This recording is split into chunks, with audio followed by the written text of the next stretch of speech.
Hello all, it is I, Soggy Bob. Today, we will be testing a game. It's currently a demo at the moment, but the game I believe will release in May, so this month. The game is called Under the Heavens, so I guess it's a bit of a roguelike, but we have a short message from the makers of the game. So the game is intended to be played as a roguelike, but you can save at your convenience. This is a story about choices and consequences. Progress comes from surviving decisions, not perfect outcomes. This demo is a work in progress. Some artwork in the demo is a placeholder and will be replaced in the full version of the game. So, this demo represents the prologue of Under the Heavens.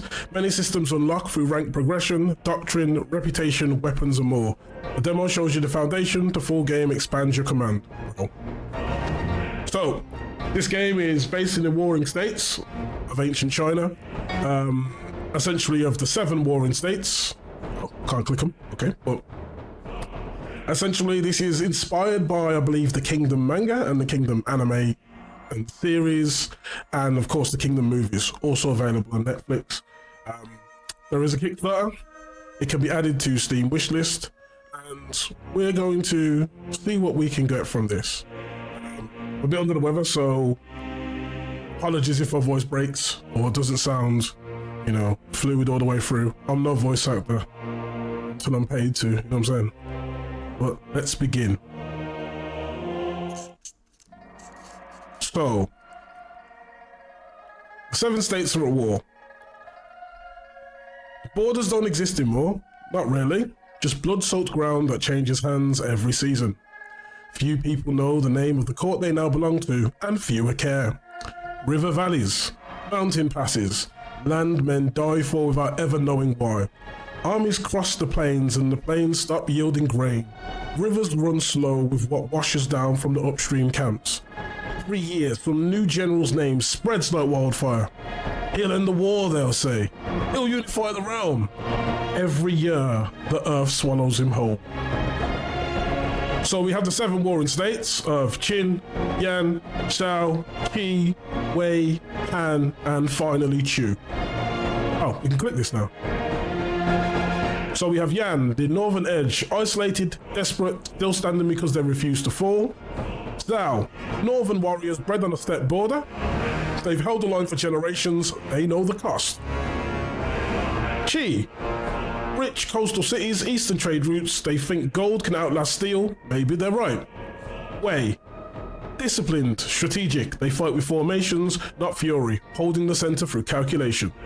Han, the old heart, bleeding from every border, surrounded, crumbling, but still breathing.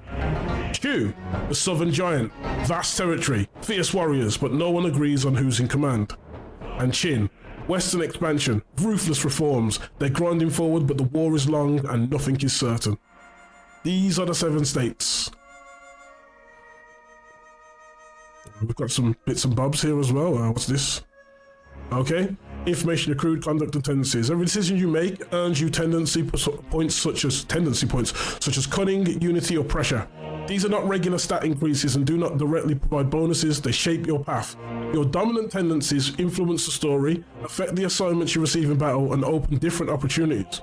At key moments, and after certain thresholds, they form into traits, leaving permanent marks on your commander and providing bonuses during role outcomes, D20 of course.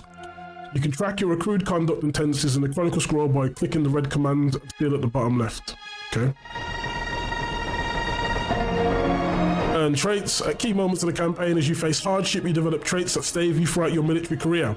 Traits are earned in several ways. 1. From your dominant tendencies in key moments. 2. When tendencies reach certain thresholds. 3. Through your actions and decisions. Traits provide bonuses during role outcomes, however not every trait applies to every situation. You benefit from a trait only when your decision aligns with it. For example, a defensive trait provides bonuses when you take defensive actions. Some traits, such as duel specialists, apply more broadly during duels and personal interventions. Okay. Okay, outcome resolution. War is unpredictable, much like the outcome of a dice roll. You may feel prepared, but the result is never certain. Outcomes are resolved using a D20 roll with modifiers. Tendency points do not directly affect roll outcomes. Positive modifiers come from sources such as traits, officers, doctrine, and momentum. Negative modifiers come from factors such as injuries and setbacks. Final result determines the outcome. 15 plus, strong success. 10 to 14, success with cost. 6 to 9, failure. 5 or less, critical failure. Oof, okay, we don't want critical fails, guys. We don't want critical fails. Okay. And these appear to be aggressive, defensive, cunning, discipline, unity, compassion, formation, pressure, scouting, flanking, and there's probably another number underneath there. Interesting, okay. Click off that. Okay, this page records your conduct and tendencies. Your choices accumulate across categories. Over time, dominant patterns shape your traits, reputation, and opportunities. These values do not directly affect role outcomes and determine which traits you develop. Earning traits. At key moments, your dominant tendencies form into permanent traits, such as Iron Command or Shield of Many. Traits are what influence your role outcomes. This is not about balance. This is about who you are becoming. Okay. Oh, men lost under command. Okay, I see. Real? And we have this as well. National High Command. Fate of state rests in the hands of these commanders. The decisions are debated on the endured. Victory and ruin begin here. Okay, so we seem to have biographies here for people. Okay. Bro. Oh, what's this? Oh, a unit. Okay. Trusted officers, officers who carry command, promising soldiers. And even counts all your losses. Oh, what's that? Active, okay. Injured soldiers unable to fight full effectiveness. Recovery takes time. Okay. Severely injured soldiers at risk of death, some may never return. And well, dead is dead, I guess, right? Okay, let's start. The scribes keep writing. They're paid to. The histories they produce will be read by men who were not there. And those men will argue about which king was the first to cross the line. Just go to Reddit.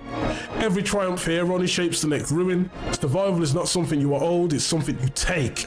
Here and now, among the kings and generals, one truth stands above all others. The strong feed, the weak are fed on. And now, the chronicle finds a new name. Yours. Okay. At dawn, the first oath awaits. 7 banners, 7 kingdoms locked to each other's throats. No one knows who will stand when the dust settles. Choose a kingdom to learn more before you swear. Okay, let's take a look at Han. The old heart of the realms find over his side, squeezed by stronger neighbours, yet still refusing to disappear. Tendencies: compassion +1, formation +1. Han favours endurance, restraint, and survival under pressure. Okay, let's try another kingdom. Try out Wei. State of discipline and structure, they hold the center through coordination, control, unity, and formation. Serve here and you'll be a number in the column. The column will hold if the math works. Okay. Qi. Qi has coastline, salt, and merchants. Its wars are often fought for it by people who are paid well to do so. This works until it doesn't. Tendencies: unity +1, scouting +1. Qi favors awareness, adaptability, and understanding of the field before committing to it. Okay. And we got Chu. A vast southern power, fierce warriors, deep lands, and constant internal tension over who truly commands. They come with compassion +1 and pressure +1. Chu favors force, momentum, and overwhelming presence on the battlefield. Okay. Then we got Zhao. Forged on the northern frontier, generations of war against a steppe have hardened both soldiers and commanders. Unity +1, flanking +1. Zhao favors maneuver, coordination, and striking with the enemy's weakest. Okay. And then we've got Yan. Isolated in the far north, cut off, outmatched, yet still standing through stubborn defiance and necessity. They come with compassion and flanking. Yan favours unpredictability, maneuver, and survival through adaptation. And then we've got Qin. A rising Western power built on reform, discipline, and relentless expansion. They do not snow, they do not stop, they come with discipline and pressure. Qin favours structure, efficiency, and crushing momentum. Now, I'm not sure who I want to choose. Oh, no. I think I do know who I want to choose. I think I will go with Qin. Is Qin the right decision? Let's go for it. We are going to swear to Qin.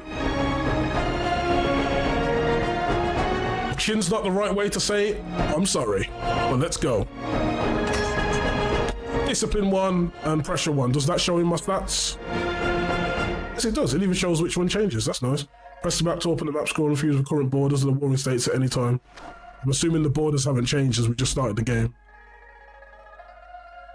Okay, Western expansion, ruthless reforms. They're grinding forwards, but the war is long enough and certain. The oath is sealed to chin. There is no ceremony beyond this, no witness but the war itself. From this moment on, your victories and your failures will carry its name. Okay, let's continue. Your father defined your life. What trade forged the hands that now reach for a weapon? Choose a path to understand it before you decide. Farmer's son.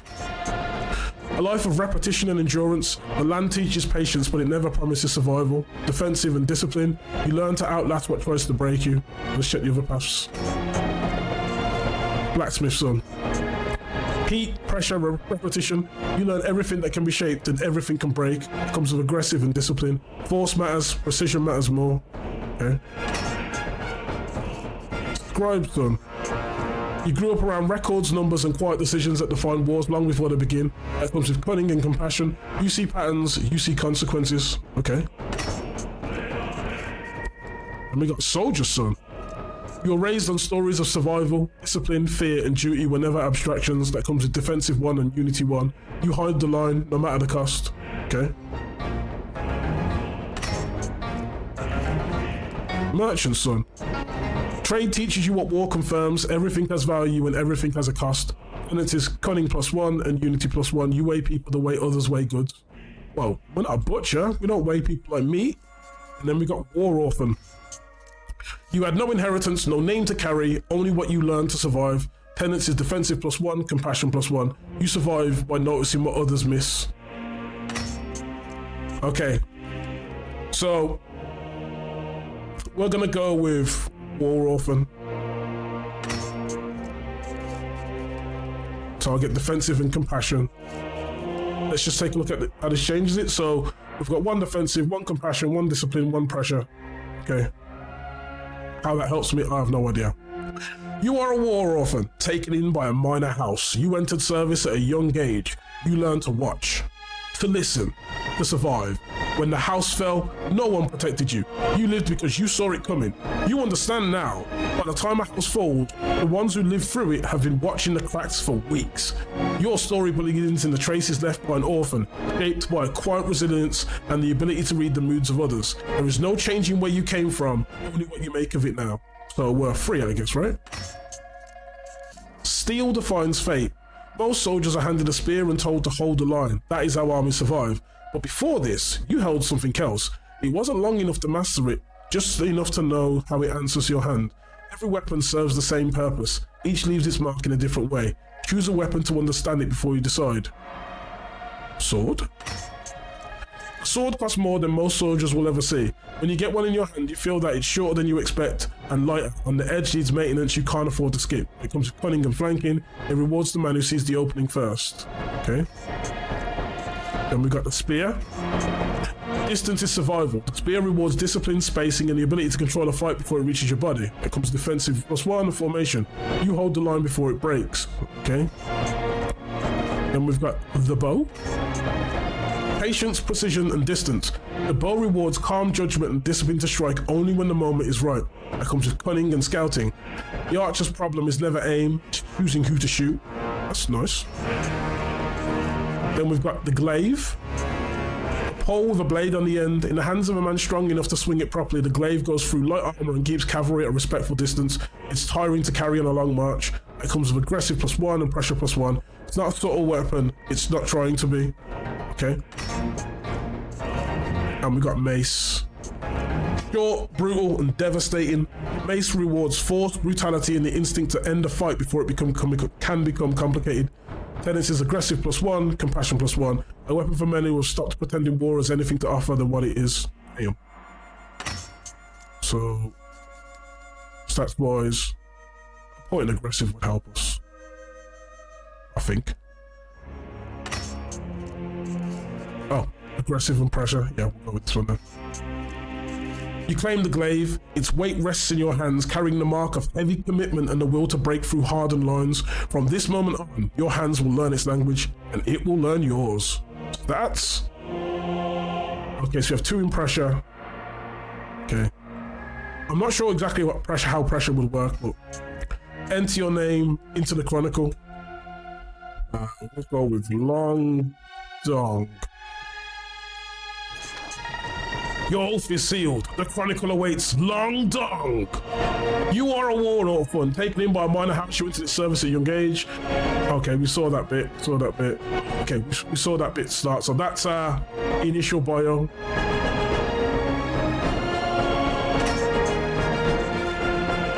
Okay, military high command of Qin. 7 banners. Each one carries the weight of command. The first banner belongs to the Supreme Commander, Lian Sheng, Shadow Chancellor. Oh wait, hold on. Supreme Commander Lian Sheng, the Shadow Chancellor. Lian Sheng commands the realm's intelligence apparatus, an espionage network so vast it often knows enemy movements before their own commanders commit to them. He rules without banners or battles, building power through informants embedded across every border, turning whispers into strategic advantage. Officers who dismiss his reports rarely survive their next campaign, while those who oppose him face something worse than execution. Careers dismantled through intercepted correspondence, loyalties questioned by evidence no one can disprove. Wars are won in the shadows long before armies march, and Lian Sheng ensures his side never fights blind. Intelligence Master builds and directs intelligence networks that reduce uncertainty, turns rumors into actual advantages, and prevents fighting blind. Espionage Specialist uses informants, information, and covert action to shape the battlefield before armies move. And Web of Eyes shares battlefield awareness across the entire command structure. Oh, nice. A force card from the spine of Qin, tempered in wars that broke entire kingdoms. When Lian Sheng speaks, courts fall silent. Lian Sheng moves, borders shift. Veterans who survived 30 battles will tell you the same thing.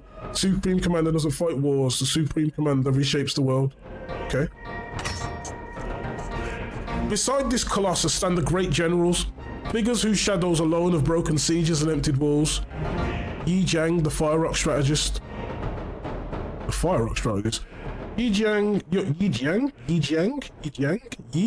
Okay, Yi Jiang commands through tactics that defy every orthodox principle, treating battlefields as puzzles meant to be shattered rather than endured. His campaigns are defined by misdirection, terrain manipulation, and sudden innovations that leave enemies reacting to threats that no longer exist. Rival commanders dismiss his methods as reckless gambles until entire fronts collapse in hours. Supply lines severed by forces that appeared where maps said they couldn't. By the time his genius is recognized, the war's already over and enemy officers are left studying battles they still didn't fully understand. Oh, nice. Deception Master. Appearance, timing, and false intent to lower defenses. Terrain as a weapon, selecting battlefields and approaches that amplify strengths and hide weaknesses. And applied innovation, introduces practical new methods that reshape what an army can do, often understood only after they succeed. Which is good, because you don't want people to understand, you want them to die. Okay. Commander whose presence on the field is battles before the first blade is drawn. Enemy generals see Li Jiang's banner and can reconsider their strategies. Flying soldiers see it and fight like they're immortal. This is leadership perfected. Jin Yuan, the young tiger. Jesus, he looks scary. Great General Jin Yuan, young tiger. Jin Yuan commands through instinct and overwhelming force, dismissing elaborate strategy for direct action that breaks enemy formations before they can adapt. He leads every charge personally. Okay, this is one you want to follow. Trusting momentum and raw aggression to shatter lines that more patient generals would siege for months. Clever commanders exploit this predictability and many have tried, but few survived the attempt, learning too late that sometimes the obvious answer is simply unstoppable. Where Jin Yuan commits, something always gives, whether it's the enemy line, the terrain itself, or his force is spent entirely in pursuit of the breakthrough. Concentrates force to rupture enemy lines quickly, accepting costs to secure decisive advantage. Ghostblade exploits from unexpected vectors, disrupting expectations, and Vanguard Hunter identifies and engages threats before they fully materialize. Okay. Where Yi Jiang's the hammer, Jin Yuan's the blade in the dark, besides devastating, impossible to predict. Entire campaigns have turned on a single order spoken once, then never repeated. To stand in Jin Yuan's command is to learn what war is language, and this general speaks it fluently. Okay. Press the Jade Dragon to open the High Command Scroll and learn more about the military leadership you serve under. Okay, beneath them the generals hold the realm together, guardians of the passes, rivers and borders where common soldiers die by the thousands. Ai Feng, the stoic engineer. Kaifeng rose from siege crews and bridge builders, learning war through timber, stone, and the hard lessons of structural failure. His mind reduces battlefield chaos into angles, load limits, and timelines, producing innovations that other commanders only understand after watching them succeed. He speaks rarely and never boasts, letting collapse walls and crossed rivers argue on his behalf, while rivals scramble to copy methods they witness but can't replicate. Under Kaifeng, terrain bends into strategic need, fortifications fall ahead of schedule, and advances deemed impossible become routine operations that define what armies can achieve. So he's an engineering genius. Solves battlefields constrained through engineering. Brilliant. Siege specialist. Accelerates the fall of sieges, so he's very good at siege. Applied innovation. Introduces practical new methods that reshape what an army can do, often understood only after they succeed, which is good. And then we've got the stoic engineer. We've got Hujian, the rising fang. Hujian wears the pelt of a bear he killed with his bare hands. A living banner that turns doubt into momentum wherever he stands. Where he lifts his poleaxe and charges, fear drains from the ranks behind him, replaced by contagious aggression that spreads through entire formations like wildfire. Strategy matters little once Hujian commits, because battles become pure forward motion, something primal beyond reason or tactical adjustment. His presence alone has carried broken armies back into fights they'd already lost, proving that sometimes morale is the only weapon that matters. Battlefield charisma inspires intense personal loyalty among troops, amplifying morale when present. Overwhelming force, seen that one before. Reckless, commits quickly and pushes advantage hard, often accepting unnecessary danger. Okay, so he's very brave. And they got Guo Liang, the Night Owl. Guo Liang earned his name after a single legendary night assault that shattered an enemy camp. Though he's never repeated the tactic since, what truly defines him is the preparation that made that night possible. While enemies street, Guo Liang works studying terrain, calculating supply timelines, and wargaming every possible response till he's 3 steps ahead before the dawn breaks. Officers learn that his battle plans account for contingency rivals haven't even considered yet. Advantages built during hours most commanders waste on rest. By the time enemies wake and commit to their strategies, Guo Liang has already planned around them, and what looks like battlefield adaptation is naturally the result of sleepless nights spent on predicting exactly this moment. Calculating mind, measures odds and commits only when the outcomes can be shaped, so he fights battles he can win. Treats wars as multi-season problems. As a strategic planner, strategically goals and denying battles that do not serve the larger plan. It's an ambush expert. Okay. Uses concealment in this direction to strike from unexpected angles, then disengages before retaliation stabilizes. Interesting. Then we got Zhao Shay, the mounting ghost. Jesus. Bit of a strong face. Zhao Shay was raised among cliffs and narrow passes where armies move slowly and mistakes are fatal. Learning to treat rough terrain not as an obstacle but as a weapon, he commands through intimate knowledge of slopes, ravines, and choke points, luring enemies into ground where superior numbers become liabilities and retreat turned into a massacre. Yet, when deployed to open terrain, he hesitates, second-guessing formations that lack the vertical advantage he relies on instinctively. His forces appear where maps say they shouldn't, striking from approaches other commanders dismiss as impossible before vanishing ahead of retaliation. Soldiers swear the mountains themselves fight for Zhao Shay, and every enemy generals who pursue him into high country rarely return to explain what happened. So he's good at mountain warfare, exploits elevation, narrow passes, and harsh ground to neutralize superior numbers. Terrain specialist, terrain's a weapon, selected battlefields and approaches that amplify strengths and weaknesses, and he's an ambush expert, which we've already read that one. These are the officers who transform orders into victory, hold formations when everything screams to break and run. Their names appear in battlefield reports stained with blood and mud. Soldiers pray to reach their standards, enemies pray to avoid them. These are the titans under whose banners you'll march. Their names are legend, yours is still unwritten. Okay, so these are the great generals, and then these are the regular generals. So we have a supreme commander, 3 great generals, and then we've got 4 regular generals. So we have to follow Lian Sheng. Okay, I'm good with that. Littlefinger himself. The morning drums rise like thunder rolling across distant hills. After 3 days on a dusty wagon, hailing over fields and empty way stations, you can now see as the mists lift in the distance, the Qin recruitment grounds. You step down from the carriage, the air tastes of dust, sweat, and sharpened purpose. Your training begins at first light. Oh, I wonder what night's gonna be like. Something gonna happen. Ooh, the camp takes you in. Training yards stretch for across the flat ground, crowded with recruits staggering beneath weighted poles while instructors shout for tighter ranks. Spears crash into wooden frames, mud cakes the legs of those too slow to rise, bodies hitting the ground again and again until the lesson's learned. Nearby, a pair of veterans drag a collapsed recruit to the side without a word, leaving him in the shade to recover or to reconsider his future. Hey. See, there's going to be a lot of reading here, so I'll take a sip. You walk past the kitchen area where fires are burning from dawn till dusk. Smoke clings to everything in its path. Beyond them lie the lodgings, cramped spaces filled with the restless breathing of men and women who fear tomorrow more than yesterday. You understand the reality clearly now. This place is not built to welcome you. It's meant to strip away anything you may have been unsure about. For the first time since leaving home, a thought cracked through. Have you stepped onto the right path? Have we?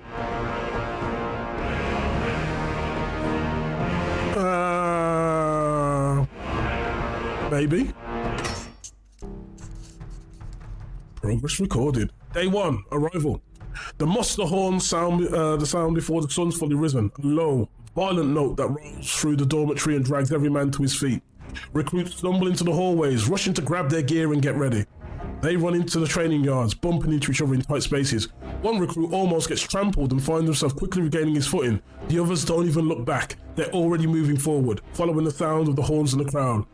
You do not know what the protocol is, so you follow the only rule that seems clear. Move when everyone else does. Yep. You move as a unit.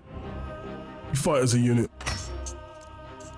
Cold air meets you outside. It's freezing out here. The yard is already filling with bodies trying to arrange themselves into something resembling order. You take a place in a loose line beside 4 strangers. No one looks certain. Hands are just grips, feet shift restlessly in the dirt. A few older soldiers move through the ranks, correcting posture with quiet efficiency. Then the murmurs begin to fade. Okay. Choices shape who you become, your future and your units. Respond not to single decisions, but to patterns. 100-man Captain Liang. Oh.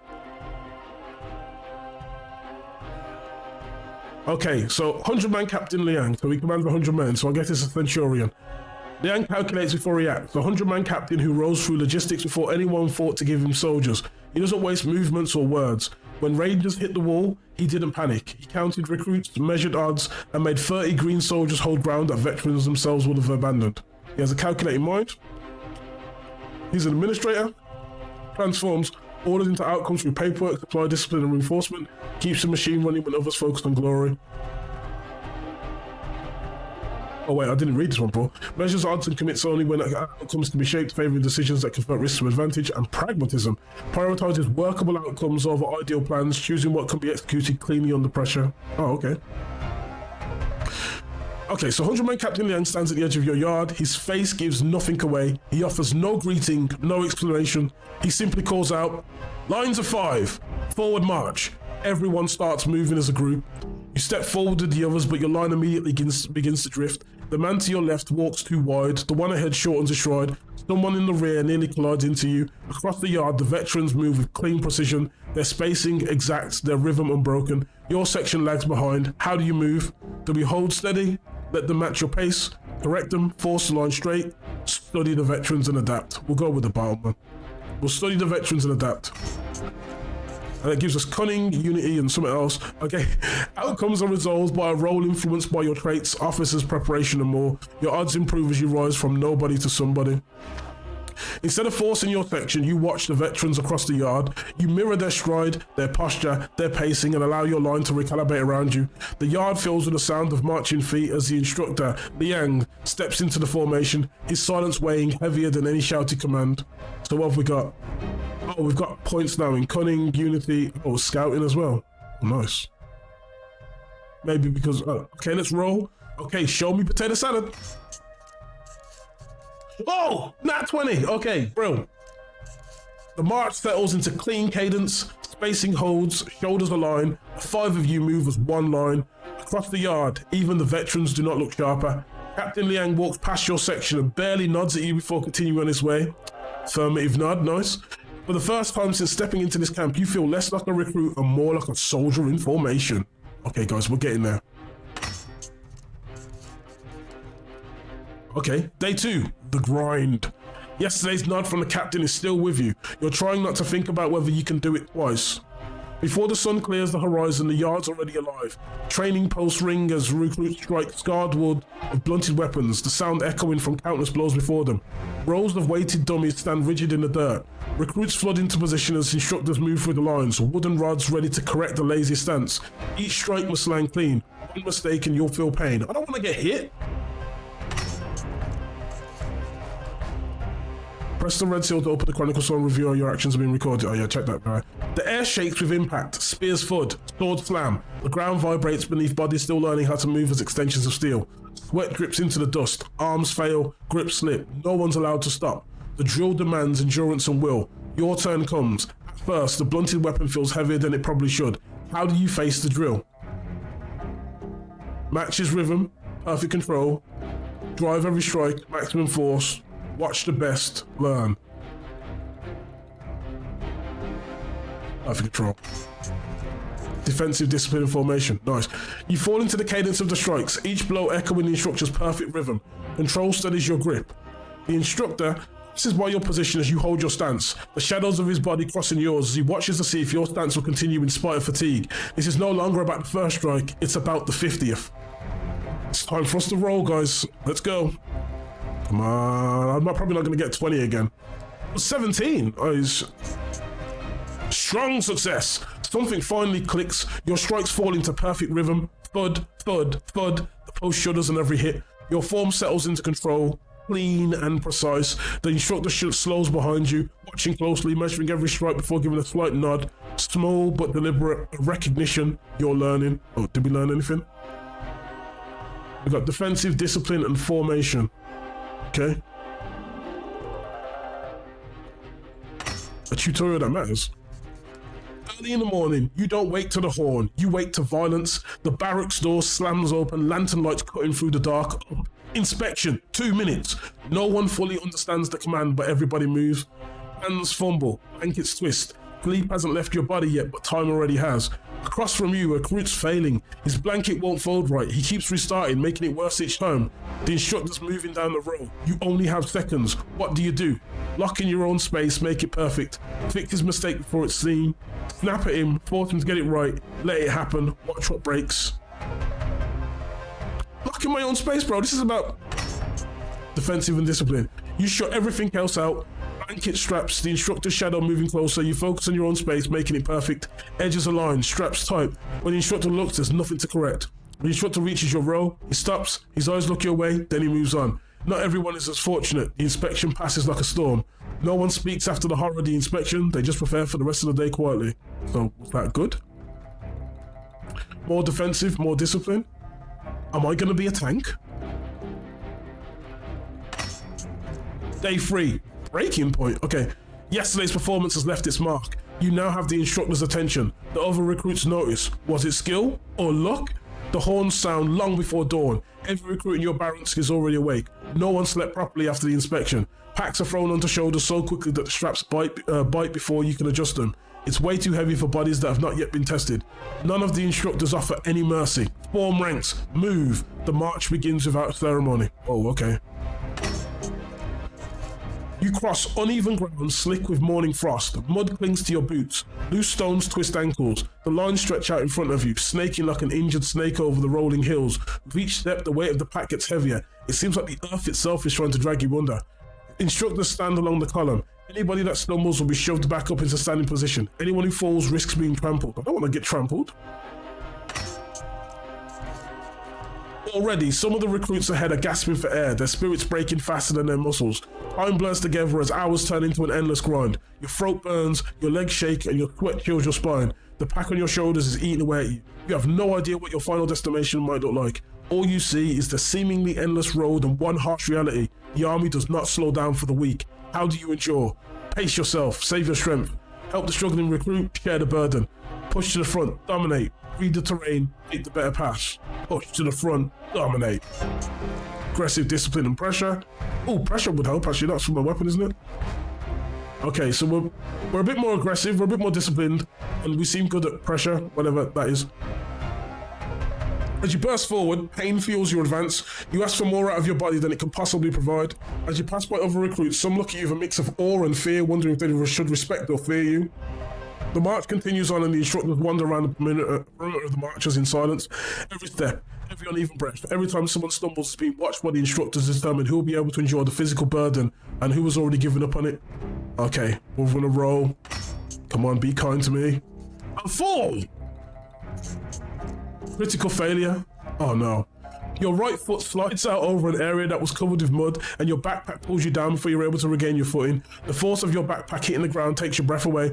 The boots of another person almost hit you when they surge ahead. An instructor yanks you to your feet using the strap of your backpack and pushes you to continue moving again. On your feet, don't slow the line, it says. Your legs tremble for the next mile, and every recruit near you has seen you fall. Oh, man. Oh, no, that's not good. That's not good. By the time you return to the barracks, the sun has already begun to fall. The march has stripped conversation from the group. No one speaks as you step inside. You notice something's different. New signs have been nailed onto the wooden beams of an official seal. At the bottom of each name, Supreme Commander of Qin, Lian Sheng. Oh, we checked him out. Okay. You step closer and read, discipline is the foundation. Deviation will be corrected immediately. Failure will not be tolerated. The words settle heavier than the pack on your shoulders. This is how Qin wages war, and these are the standards that you'll be measured against for the rest of your life. Oh. Okay. Day 4, First Blood. Last night you could hardly stand upright. The mud and humiliation from the march. Oh, thanks for remembering. Mixed together until you couldn't tell which hurt worse. Other recruits whispered, some laughed. You heard every word. So you forced yourself up in the dark and walked around the tents alone until your legs understood what they'd failed to learn. Dawn finds you raw, but no longer broken. Okay. So we did a little bit of night training, but would this leave us tired? By midday, the yard hums with a harsh, uneven rhythm. Wooden practice weapons clap against each other in sharp, cracking bursts that echo across the camp. Recruits form loose circles where pillars collide in messy, desperate exchanges. Splinters fly, bruises bloom. Instructors walk among the circles, using their long wooden staffs to bring an end to every sound whenever they struck the ground. Their eyes stuck in everything from dropped hands to poor footwork, from fear masquerading as caution. Okay. You step into the circle. Your partner mirrors your stance. Both of you know what comes next. The pressure falls on your shoulders. This is the first time you'll strike at another person with intent. Even if the wood is blunted, no one hears an enemy, yet every blow still lands with the force of survival. Your sparring partner steps forward. Their hands are shaking and so are yours. The instructor raises his staff. Begin. How do you approach the spar?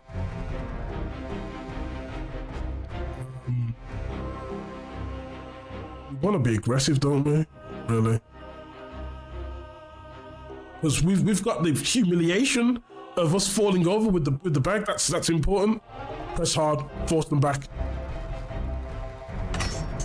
Aggressive 1, discipline 1, pressure 1, bro. You surge in with force, each swing backed by everything you have left from the march. The other recruit stumbles on your advance, struggling to keep pace. The clash of wood echoes across the yard. Your muscles remember days of punishment. Your partner's eyes are wide with the same exhaustion you feel in every fibre of your body. Then, a horn. The alarm horn. Every single recruit instantly stops swinging their weapon. Wooden weapons hang in the air like questions no one knows how to answer. The instructor's head immediately turns to the entrance of the training grounds. Weapons down, falling. Okay, let's check our stats.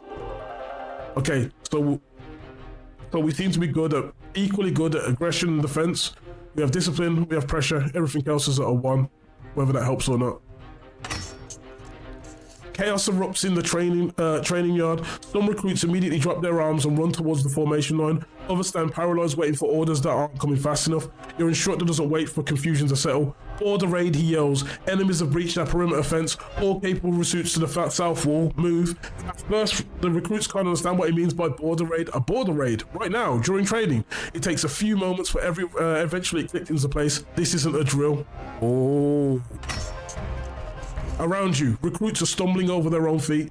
Someone vomits from sudden fear. The instructors are already arming themselves with real steel. Your heart is pounding hard against your chest. This is what you trained for, except you've only trained for 3.5 days. 3 choices flash through your mind. Get steel. Go to armory now. Form the other recruits up. Stop the panic. Shadow the instructor. He knows what he's doing. Get steel. Aggressive and discipline. You sprint towards the weapons tent. If you're gonna fight, you need steel, not wood. You break from the group and sprint towards the weapons net. Your legs burn from yesterday's march, but fear is better than fuel, and rest ever was. The armor is chaos. Veterans reach for steel first. Recruits reach where they shouldn't. Spears clatter as hands collide. Orders overlapping. No one's sure whose turn comes next. A junior officer shouts commands meant for a smaller crowd. They arrive too late. Overlapped, contradict. The system wasn't built for this many bodies at once. You spot a rack of spears.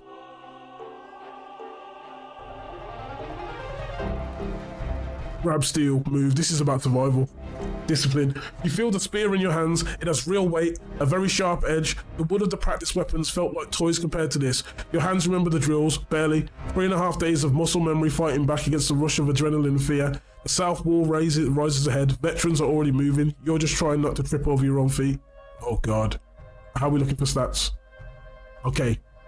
We're aggressive and we're disciplined. That's got to count for something, right? You reach the south wall. The scene is smaller than you expected, which somehow makes it worse. This is not an army. Maybe 30 raiders, light cavalry moving fast and already pulling back after torching an outer supply shed. Smoke rises in the black pillar.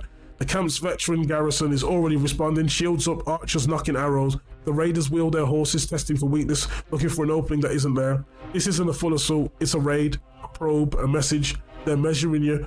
100-man Captain Liang surveys his defenses from atop the wall. His eyes sweep the raiders, then sweep the green recruits now clutching weapons they barely know how to hold. He makes a decision.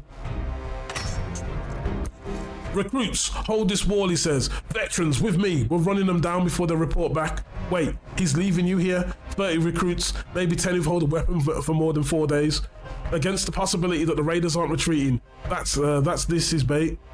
Huh? No, this is bait. More are coming. The veterans pour off the wall, mounting horses, forming pursuit. The thunder of whose fades, everything settles. The rest of the camp feels very far away.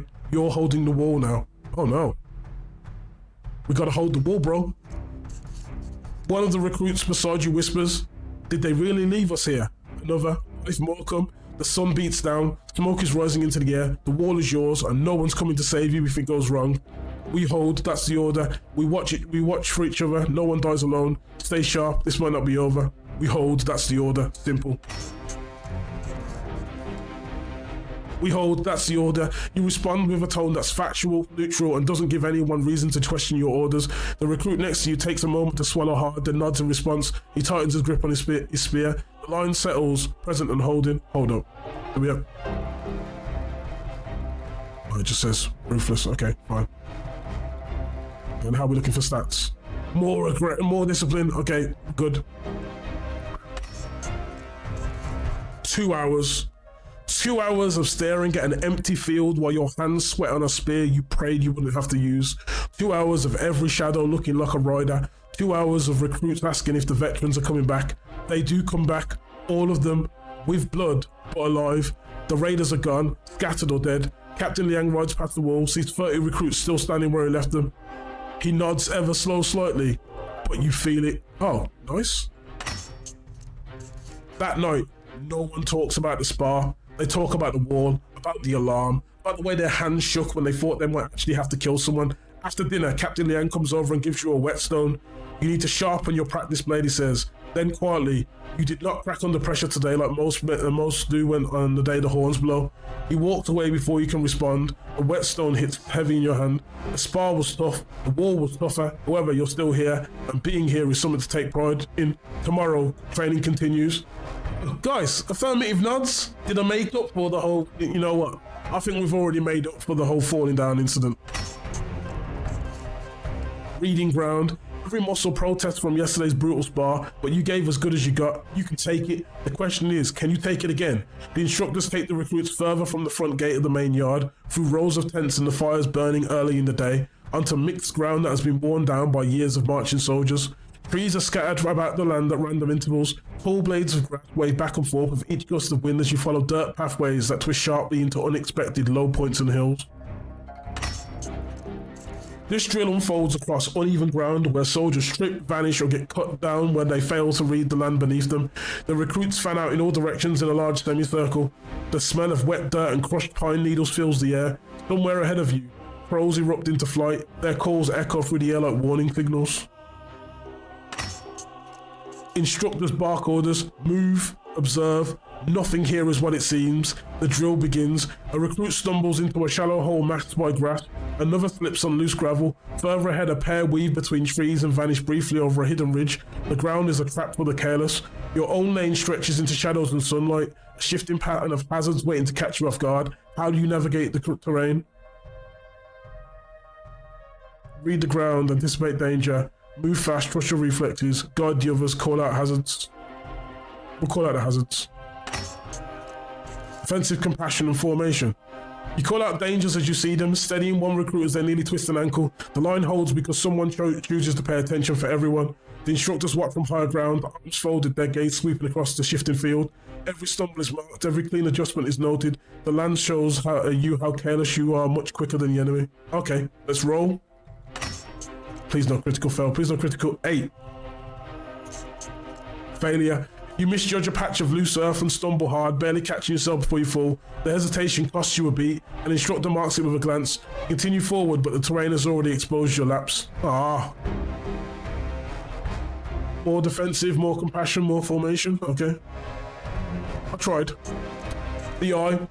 Yesterday's stumble wasn't a disaster. It was visible, though you slept badly playing it back. Every awkward catch, every moment of looking like exactly what you are. You are better than you were yesterday, probably. The air in the training yard has an edge to it this morning. Recruits gather in a wide circle while instructors drag crates, wooden barricades, and painted banners into position. The ground becomes a crude version of a battlefield. Choke points cover narrow lanes where a man can panic. No one speaks, even the most talkative recruits fall silent. The captain steps forward, his armor is worn, he looks at the recruits without hurry. This is a battlefield, treat it as such. He signals the drill begins.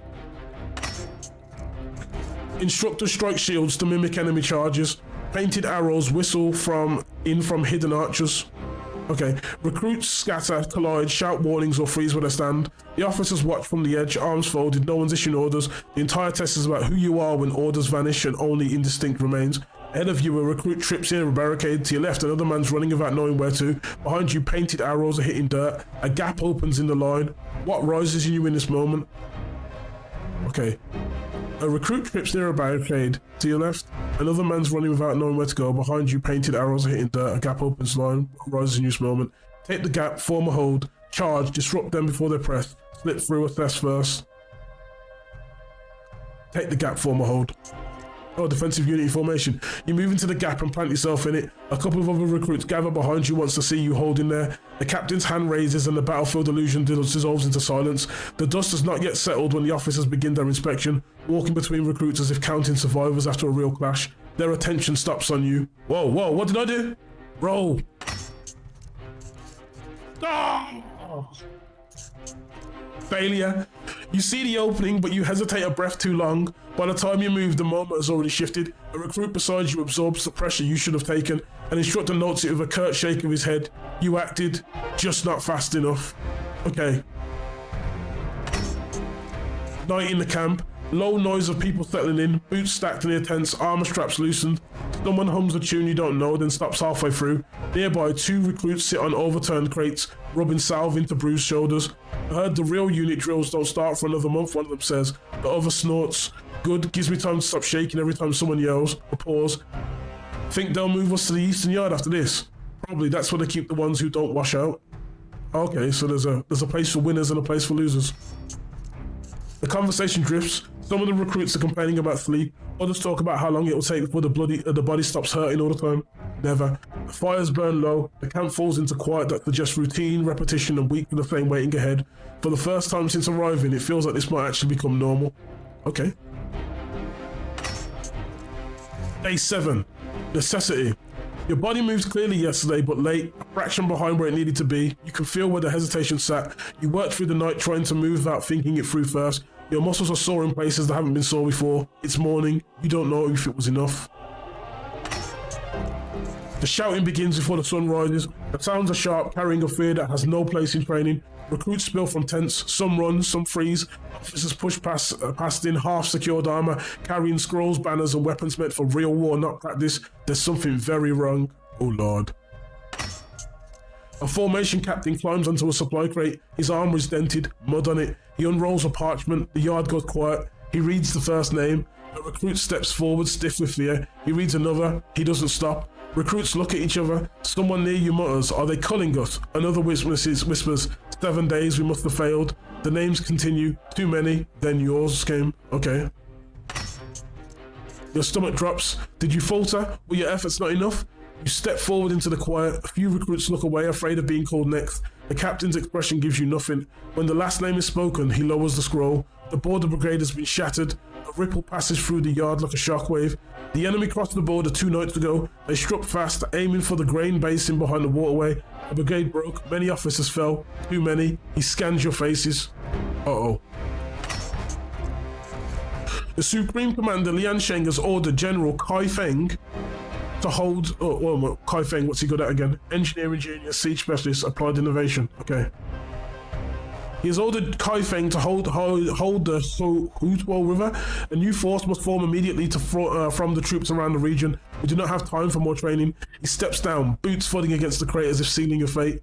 This week was to see who can still stand when others fall. Those are the ones worth shaping. Captain Liang approaches, standing close enough for you to feel his breath. The air tightens around your throat. Every choice you made these past days left its mark on you, he says quietly. Real, but not yet finished. Now we see if it holds under war. His voice sharpens. By necessity of war, you are promoted to 5-man leader. Yeah! Your past decisions have taken shape. You've developed a new trait. Ooh! Okay, so we've got good discipline, aggressive, defensive, pressure, so we seem to be more defensive. Promoted to 5-man leader, in trait stone order. You are the foundation others build on. When you hold ground with discipline, your presence becomes unshakable. So I've got a defensive trait. Okay. 7 days of hell have etched something into your into your instincts. Stone order. Captain Liang speaks the words that will define you. You are the foundation others build on, he says. When you hold ground, when you defend with discipline, your presence becomes unshakable, immovable. His voice drops, but stone doesn't adapt. War always changes. Learn to bend or you'll shatter when the real weight comes. His grip on your shoulder tightens, almost painful. In the past 7 days, you found something in yourself you didn't know was there. He releases you, now sharpen it into a blade. He sets the report down. Your men are waiting. Oh, okay. Your unit has grown. Press the wooden soldiers to open the unit scroll and review or manage those now under your command. Who's in my 5-man group? Okay. Not every soldier is meant to become an officer. Most will die unnamed. A few will shape your legacy. Click or hover on cards to learn more about the promising soldiers under your command. When the time is right, you'll assess their future roles in the unit. All characters have rarity tiers. Black frame represents common, blue frame represents rare, purple frame represents elite, gold frame represents legendary. Your soldiers are assigned to your unit from the army's available pool. All characters will join your unit as you rise through the ranks. Okay, does this expand by any chance? No, it doesn't. Okay, wish it did. So we've got soldier. Oh, no, I just wanna read it. No. Okay, Chanbo. Chanbo is built like a siege engine and has learned that size answers most questions people ask about him before he opens his mouth. His village called him the Ox and gave him ox work.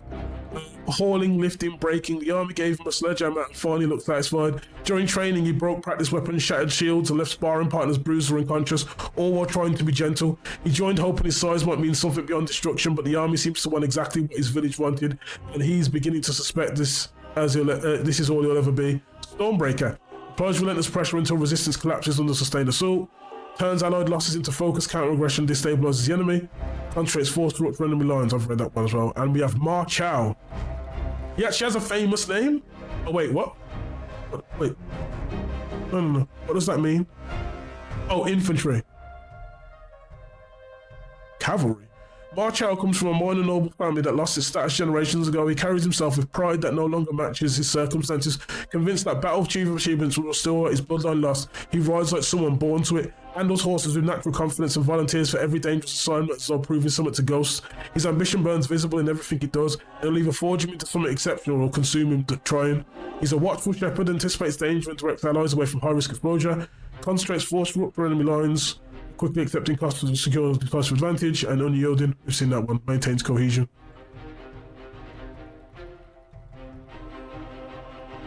Okay, so they can be promoted. So, can we move this guy? No, we can't. Okay, so our unit is expanded. Interesting. What are our stats? They haven't changed. I thought they did. My bad. The camp transforms in minutes. Drums beat evacuation orders. Armor is thrown from crates. A junior logistics officer pushes through the chaos and shoves a bundle into your arms. Your first file. 4 names, 4 faces you recognize from the yard. 1 with sharp eyes, the one instructors watch too closely. 1 steady, quiet, always where he needed to be. 2 others stiff with fear, pretending it isn't there. They're yours now, the officer says. Shall I treat them as my children, I guess? Or my brothers? Keep them alive long enough and they might earn names worth remembering. He turns away mid-sentence, already shouting at someone else. You face the 4 recruits, they stand unevenly. 1 is too far forward, 1 hangs back, 1 avoids your eyes entirely. March House studies you instead of the marching columns. They made you 5-man leader, he says carefully. Why? The question carries no accusation, it weighs you. The one who spoke too fast adds, we all survived the week, so what did you do differently? Shambo says nothing. He's watching your answer more than the others. Because I gave my all, does it matter? We either survive together or we don't. You think I asked for this? We survive together or we don't. There we go.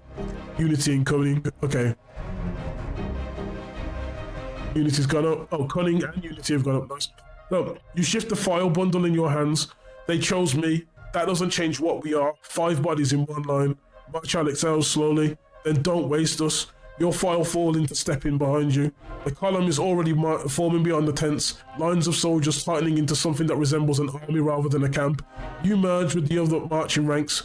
Mounted messengers tear out of the camp, banners snapping in the hard wind. General Kai Feng gathers forces near the Huoto River. The enemy advances faster than expected. A shattered brigade retreats towards the crossing, leaving gaps that must be filled. You are sent to stand where others failed to hold. And Kai Feng is the engineer, right?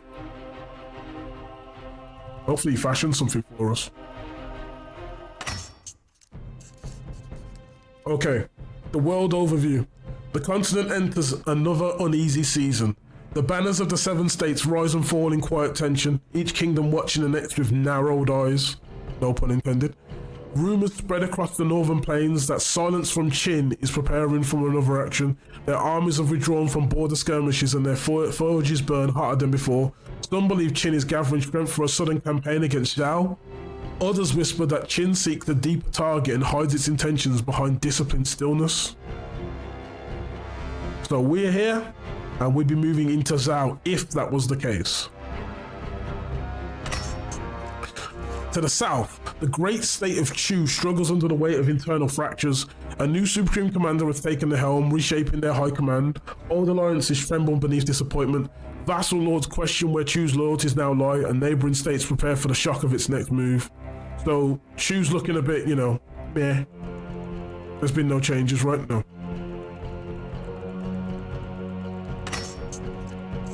In the west, Wei and Han trade blows across undisputed farmland. Neither gains ground, both strain their treasuries empty, their armour is in a struggle that drains them more than their rivals.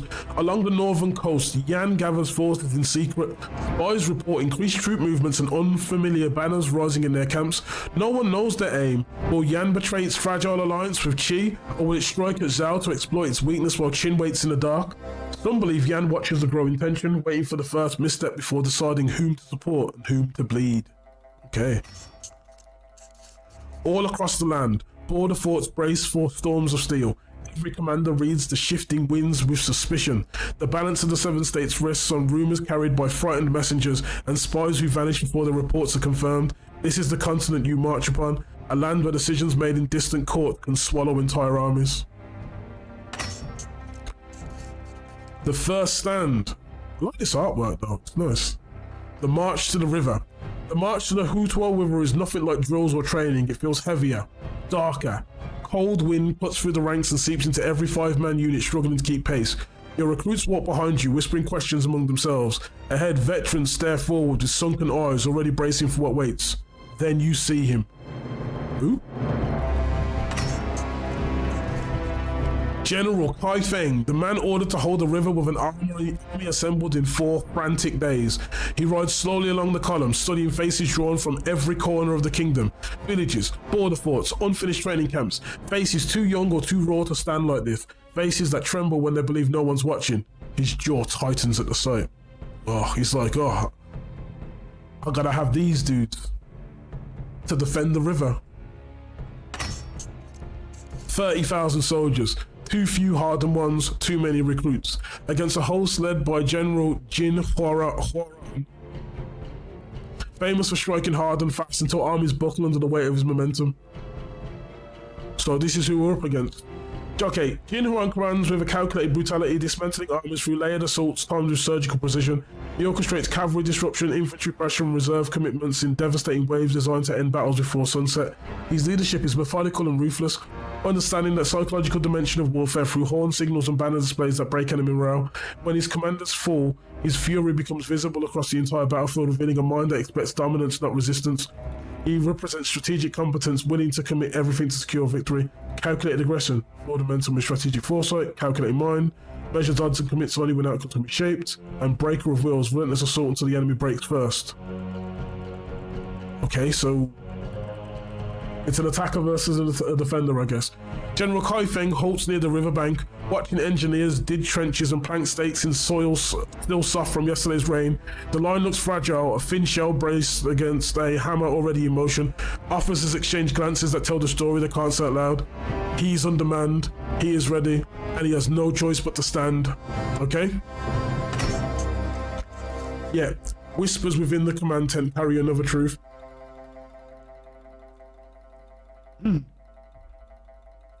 General Kai Feng was not sent here because he lacked skill. He was sent here because he had too much. Court rivals have long feared his rise. Every campaign he won pushed him closer to the title of Great General, a title they blocked with quiet hands and polished smiles. Now they have placed him on a front meant to crush him. If he fails, they will call it fate. If he succeeds, the court will have to bow to the miracle they tried to prevent. This river will test more than the army. It will test whether a worthy commander can rise despite those who buried his path. Oh, I see. Civilians flee past your column, carrying whatever they can salvage. Smoke twists upwards from villages already lost. Scouts ride past with frantic reports. The enemy burns everything behind them. They advance without hesitation. They've reached the basin outskirts. The tension in the camp is visible now. As the sun lowers, messengers run into the command tent. General Kai Feng dismounts and enters, surrounded by officers delivering dire reports. A horn cuts through the air. Senior and junior officers, prepare for war council. You hear it and you know what it means. Whatever happens next will not be a drill. The first stand. Oh, wow. The command tent is cramped with tension, filled with high-ranking officers. Some pulled from the retreating brigade, still wear torn armor. 5-man and 10-man leaders, even a few hundred-man captains circle the edges, straining to catch fragments of what's being said. The air smells of cold earth, ink, and fear held tightly in clenched jaws. General Kai Feng stands over a rough map. The Huoto River sweeps across the center of it in a wide arc, deeper into Qin's territory than any you expected a stand to be made. He begins without ceremony. Zhao forces under General Jin Huan 40,000. He pauses, jaw tight. Their commander attacks with speed and pressure. He will test us hard. Another pause. We will not break. He marks 3 points along the river with deliberate, heavy strokes. 5,000-man commander Dai Ming holds the center. 5,000-man commander Bai Ren holds the left. 5,000-man commander Chen Yu the right. Then he adds, I retain 10,000 in reserve to reinforce collapsed sectors as needed. So Dai Ming, 5,000-man commander. Dai Ming has never been the first to charge or the last to retreat. He watches how battles develop, committing his forces only when outcomes seem certain. Preserving strength for moments when momentum clearly favours one side. Critics call him hesitant, but his soldiers go home alive more often than most. And veterans appreciate commanders. Veterans appreciate commanders who don't gamble with their lives. He runs on attrition, disciplinarian, performance restrict enforcement, errors are corrected immediately and standards are non-negotiable, and Ghostblade. Okay, we've read Ghostblade before. 5,000-man commander Bai Ren. Okay.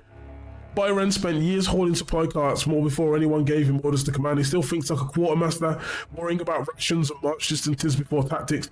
His campaigns are slow and methodical, but his soldiers eat when others starve, and they reach battlefields rested while enemies arrive exhausted. Logistics mastery prioritizes rations, march pacing, and supply discipline. Arrives prepared when others arrive exhausted. Administrator, we've read that. And prepared mind, avoids preventable failures with preparation, ensuring units reach engagements fed, rested, and equipped. Okay, so it's pretty handy. And Chen Yu. Chen Yu is often placed where lines are thin and failure would spread fast. He does not inspire speeches or dramatic charges, but his formations hold through patient adjustments and constant vigilance. When retreats are orders, his units withdraw intact while others unravel. Veterans say Chen Yu makes battles feel less chaotic, like someone is always watching the whole field. Shadow Aegis intercepts emerging threats through rapid, quiet repositioning. Shifting shield, maintains protective coverage for adaptive movement and repositioning, and watchful shepherd and anticipates danger. Okay? So where will we be placed? A murmur ripples through the tent. Someone whispers too loudly. That makes 25,000. Where are the other 5? Eyes shift. Math that does not add up makes soldiers uneasy. The general pretends not to hear it, then an officer from the staff asks the question everyone's afraid to raise.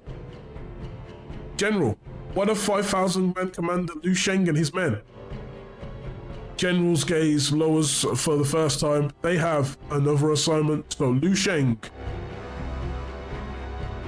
Okay. Liu Sheng is built like the oxen he once drove and fights with the same plodding momentum. He leads from the front, not out of bravery, but because he does not think in complex terms. His soldiers follow because his certainty is contagious, and sometimes the simplest answer is to move forward until something stops you. He has overwhelming force, we've seen that. Stormbreaker, relentless pressure, and hammer of the line. You strike for your men, not just with them. Every aggressive move carries the weight of loyalty behind it that makes you dangerous. It also makes you reckless. Oh, okay. But you need someone reckless in the front, or else nowhere else won't move. The quiet cuts like a blade. Another assignment, at a time like this, when they're undermanned and the enemy approaches with overwhelming force, the murmurs turn darker. Does he want us to fail? We needed all 30,000 here. Why send 5,000 away? Captain tries to shush the tent, but the doubt remains thick as smoke. General Kai Feng steels himself. All of you must understand. What happens in this river will decide whether the basin falls. Hold your sectors. Every moment we endure shapes the battle to come. He finally looks up, locking eyes with officers ranked across experience and weariness. This army was assembled in 4 days. You can't win on strength. You win by refusing to yield. Not a step backwards. Oh, thank God we're defensive, innit? The tension in the tent lifts, fear mixed with reluctant resolve. He steps back from the map. My general staff will deliver your assignments. Prepare your units. The enemy advances without stopping. A staff officer unrolls a new scroll, calling out instructions. 3 choices lie before you as the tent empties. Get your orders immediately. Talk to your file first. Find the captain. Ask for guidance. Get your orders. You push through the crowd towards the staff table. Harried adjutant hands you a sealed strip of Banyu. Southern Bend sector. You'll report to a field captain under Chen Yu. Move quickly. Okay. Behind you, one of your 4 mutters. They're sending us to hell before the battle even begins. He isn't wrong. No problem, man. A1. First light. Ah, this artwork's great. The southern bend of the Hutol River looks worse up close. Rain, swollen mud clings to your boots. Debris from retreating brigades collapse still chokes the shoreline. The ground shifts under your weight, soft enough to betray footing the moment pressure hits. This is where you will stand. A field captain paces the bank, shouting over the dull echo of distant Zhao drums. Clear your ground. Stabilize the bend. If this sector folds, the right flank goes with it. Your recruits exchange nervous glances. The air tastes of cold earth and tightening fear. Choose how you prepare your sector. Stabilize the ground, dig in, drill the formation, tighten spacing, scout the terrain, mark hazards.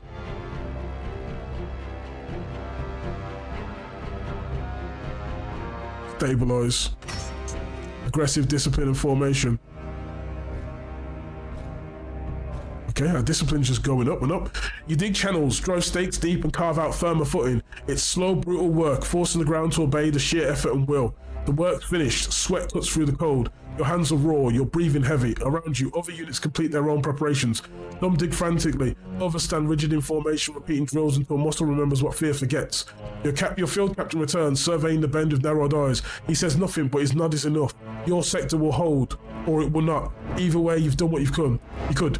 The sun climbs higher, the distant drums grow louder. Zhao's coming. Zhao, by the way, are just here. It says here that they're northern warriors bred on the steppe. They could potentially be horse lords. Good job we took a spear, I guess, right? Day 1. The testing. 10,000 men lined the riverbank like a wall of iron and desperation. Across the water, Zhao banners ripple. A black tide waiting to surge. Your hand tightens on your weapon. General Jin Horan, known for breaking defenders through relentless pressure, sends small detachments towards every sector like a man testing the strength of a clay pot.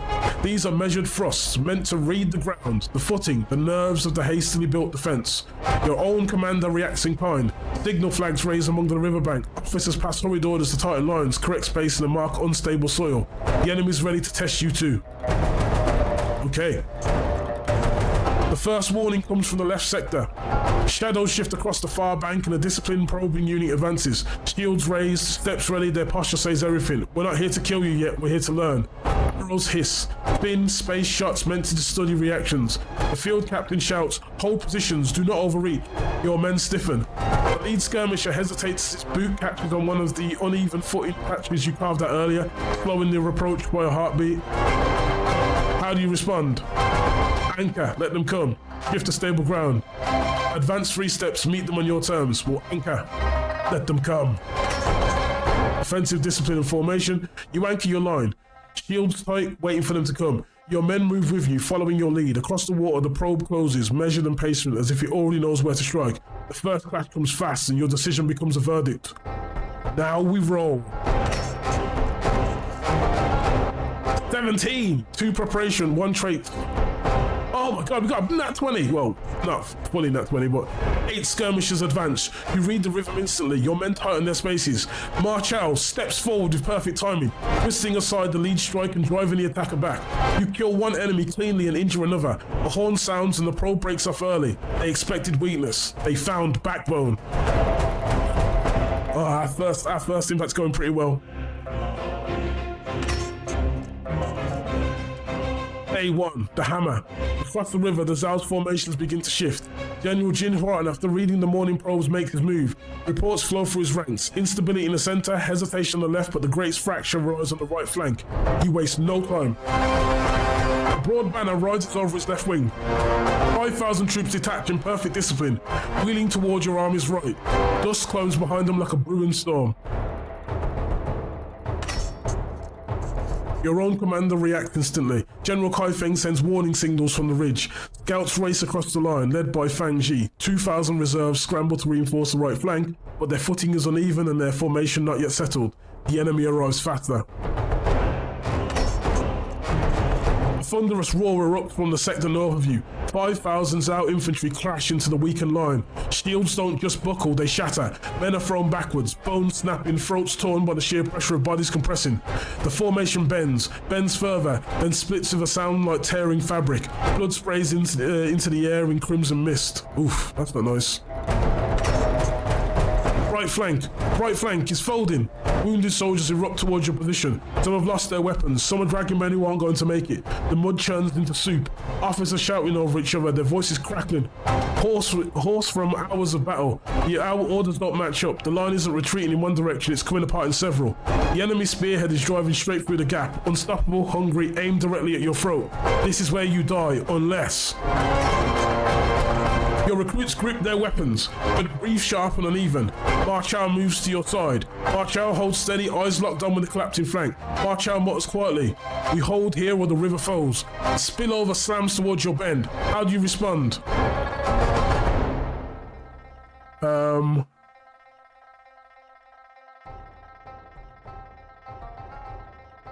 Push forward, close the gap. Cunning, discipline and pressure. You step forward, urging your unit to follow. The gap's widening. If you don't close it, the enemy will tear through. With your order, the file will move at once because hesitation here is death. The spillover surges closer, drowning in the bank and screaming mud and steel. Okay, so we've got enough discipline and we're getting more defensive. Come on! Show! Don't fail, don't fail, don't fail, don't fail. 10. Okay, 12. Success with cost, ow. You react quickly, slamming your formation into place before the spillover fully breaks through. The fighting is vicious, close and messy. One of your men takes a javelin graze along the shoulder. Still, your actions buy enough time for the 2,000 reserves to finally reach the right flank. Their arrival stops the immediate collapse. Officers shout new orders. Units rotate forward, the flank stabilizes, but barely. Everyone is shaken. Many wounded lie in the mud. The enemy presses relentlessly, forcing your army to brace for another hit. Okay. Day 1, the monster. The shadows grow longer, but the blood doesn't stop flowing. Across the basin, General Jin Huan's command banner shifts, a signal every officer recognizes instantly. Your stomach drops. He's committing everything. Another 5,000 soldiers pour towards the right flank. Fresh troops who haven't even tasted battle yet, running full sprint. The pressure on your flank doubles. The sound is not a charge, it's a collapse waiting to happen. At the same time, 5,000 more sweep towards the left and center, just to pin them in place like insects on a board. He wants the breakthrough here, before the sun drops and robs him of victory.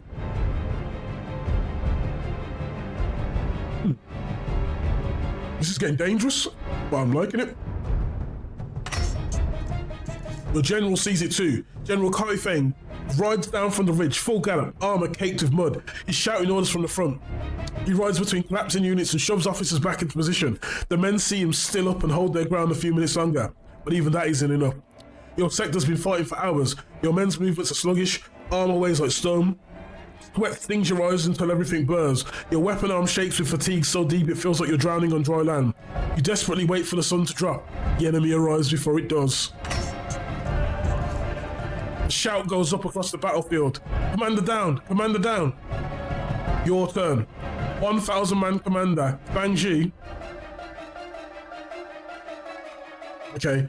He talks to his soldiers like they're his brothers, remembering their names, like villages, their complaints. He's not a brilliant tactician. The men fight harder when there's someone who knows their stories. Desertion is rare in his units, even when conditions turn brutal. Inspires intense personal loyalty, pragmatism, and is an administrator. Okay, he's on the ground. The men's around, pick him up by reflex. Standing over him is a monster. A towering 3,000-man commander of Zhao, Gao Feng. His blade is wider than any of you've ever seen or used in the field, dripping crimson. He revels in the kill. Okay, what's Gao Feng about? Oh, he's a duel specialist. Oh god. Gao Feng is the butcher. Wait, what was? He doesn't even have a title. Okay, Gao Feng is a towering figure whose presence changes the atmosphere of any battlefield he enters. He strides across corpses with terrible purpose, his blade already dripping before he reaches his target. He kills with obscene speed, dropping soldiers in single strokes so fast and clean that they appear effortless. During duels, he tests his opponents like a butcher inspecting meat, his blade drifting in loose, confident arcs before he commits. When he decides to end things, his movements blur faster than eyes can follow, reading hesitation, exploiting it with hungry precision. He's carved through hundreds of men and expects nothing different from anyone who faces him. He's a duel specialist. He has explosive speed. Fear is a governing tool, cultivates hesitation to enemies before combat begins, and he's a fit. Oh, strikes before defense is fully formed. Okay.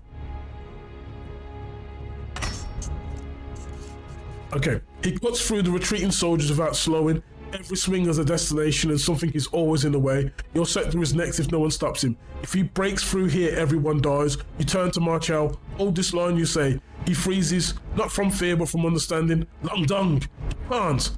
Hold the line. He swallows, nods once. Gao Feng lifts his blade again, head tilting as he scans for the next obstruction. Then his gaze finds you. The soldiers between you scatter out of the way. He cuts down two of them in passing without a break in stride. You don't think. Your body moves on its own. Muscle memory from drills you hated during a week of training that felt like a year. Your 5-man unit shouts your name, but the sound fades. The world contracts at 2 points, you and him.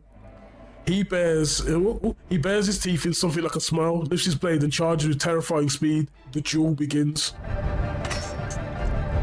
Gao Feng closes the distance faster than the man in that much armor should be able to. His blade is already moving, there's blood on it that's not yours yet. He wants to test you first, a predator gauging new prey. Up close is even more terrifying, the stench of blood and sweat rolling off him in waves, blades notched in a dozen places. His eyes carry the ease of a man who has killed many officers and remembers none of them. You're not the first desperate fool to stand in his way, but maybe you can be the first to survive it. Your men shout behind you, but their voices drown under the pounding in your ears. How do you meet his opening approach? Keep distance. Study him. Step in sharply, interrupt his ruffian. Brace, wait for the encounter. Brace, wait for the counter. Defensive discipline in formation. You plant your feet and raise your guard, refusing to be baited into motion. His size and strength mean nothing if his momentum belongs to you. You will not chase him. You will not let him collide. You will let him collide with certainty and answer it when he does. The distance closes with the inevitability of impact. Whatever you choose, you're already inside it. The next moment decides everything. How am I for defensive? 7.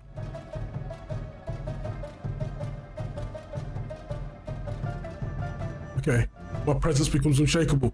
Please, defense, help me out here. 8. Oh, that's not good. Failure. Enemy gains momentum. Okay, then. Failure. Steel screams as you catch his opening stroke. The force rattles through your arms like lightning, numbing your fingers. For one terrifying instant, you think your weapon will shatter. Your boots slide backwards through the mud. He presses forward immediately. No pause, no mercy. He feels the weakness and commits to it. He's tasting your uncertainty, and he likes what he's tasting. Oh, God. Something in his stance changes.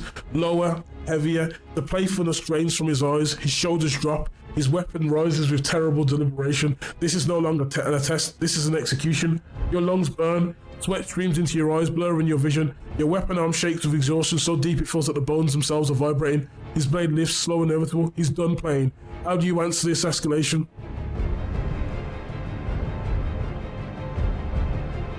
Target his weapon arm. Drive forward, deny him space. Defend tight, conserve strength or defend. Defensive compassion formation. You tighten your guard and lower your center of gravity. You force your breath back into a rhythm. The tremor in your arms, you absorb it. He's stronger than you. He's not faster than within his own weight. You're waiting for him to overreach. He moves forward. The world contracts to the sound of steel tearing air. Don't screw me. Oh my God, another one!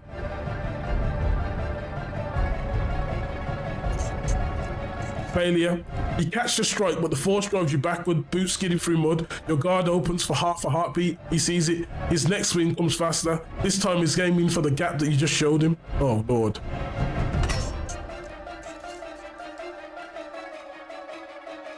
Okay, we're getting experience from this. I just don't want to die. The duelers collapse into a single decisive point. Everything else, the battlefield, the screaming, the dying fades into background static. There is only you and him. His breath comes in ragged gaspes. Blood streams down his flank where you wounded him, but his eyes still burn with that terrible, exhilarating hunger. Your muscles scream, every fibre in your body's on fire. Your weapon feels like it weighs 1,000 pounds. Sweat and blood make your grip slippery. The sound of the battle around you has gone distant. You're still inside it, but your ears aren't processing the same way anymore. The sun's getting low, the mud's gone, the colour of the sky is. This is it. One of you walked away, the other feeds the mud. He charges with pure murderous intent. How do you meet him? Commit everything. End this. Sidestep, strike the gap, hold, let him break himself, or hold. You root your feet in the ground and tighten your guard. If he wants you dead, he will have to carve through iron first. If he overcommits, even for a breath, you'll be there to take it from him. You tighten your guard to its smallest form and lock your stance. His shadow swallows you. There is no retreat from this distance. Show me potato salad.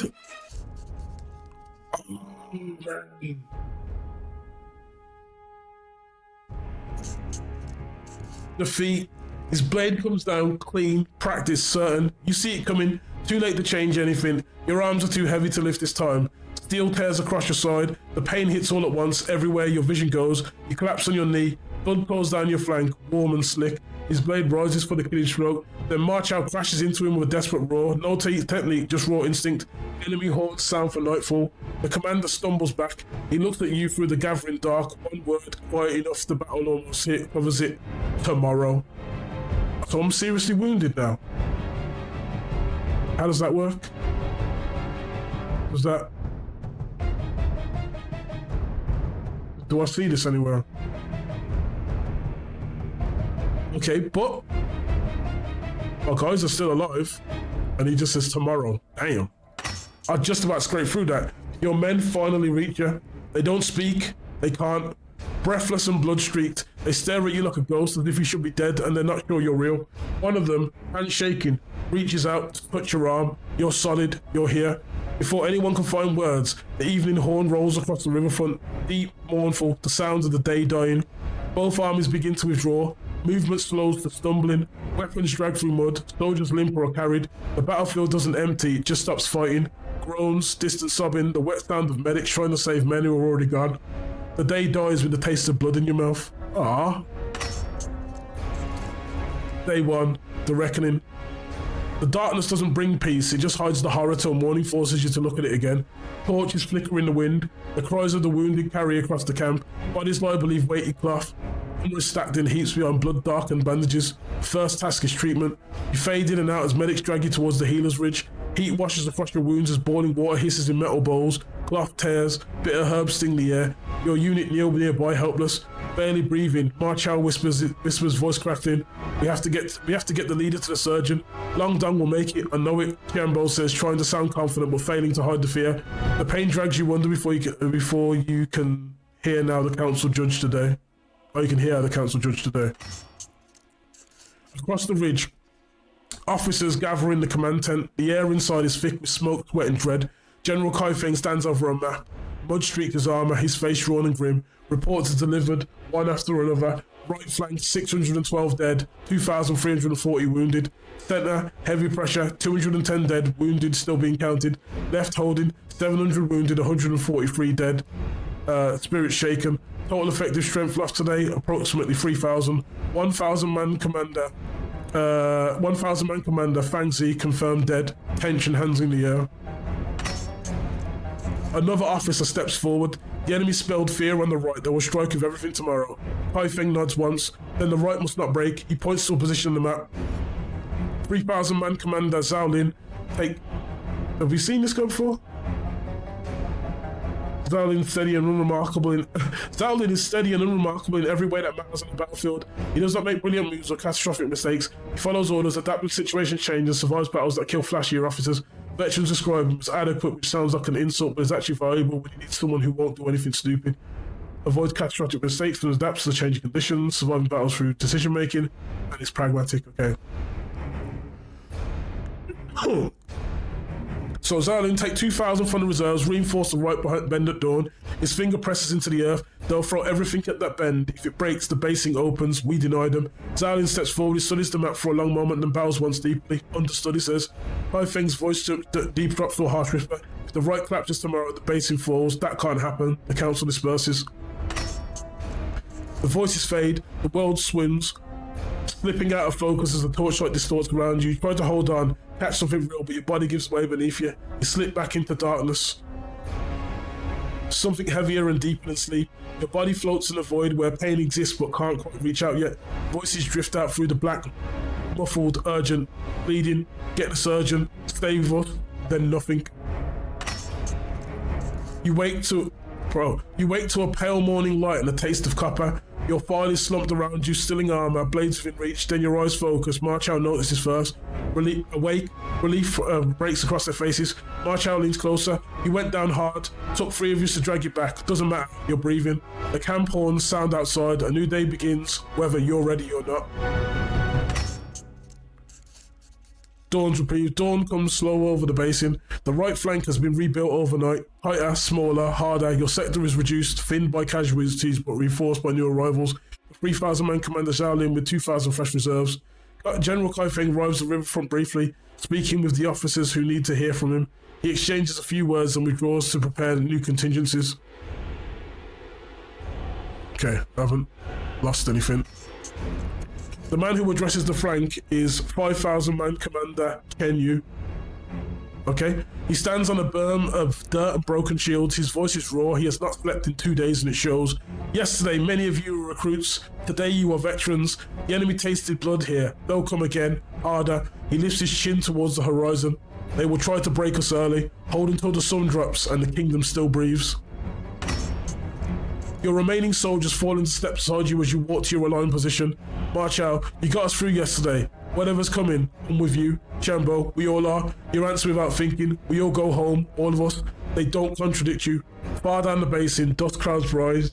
It begins again. How do you prepare for the second day? Clear the field, remove obstacles, drill a new formation, yesterday's lessons, check gear, demand repairs. Drill a new formation. You pull battered units inward, shaping them into a compact, desperate knot built to absorb shock. The work steadies you. Around you, the flank completes its grim preparations.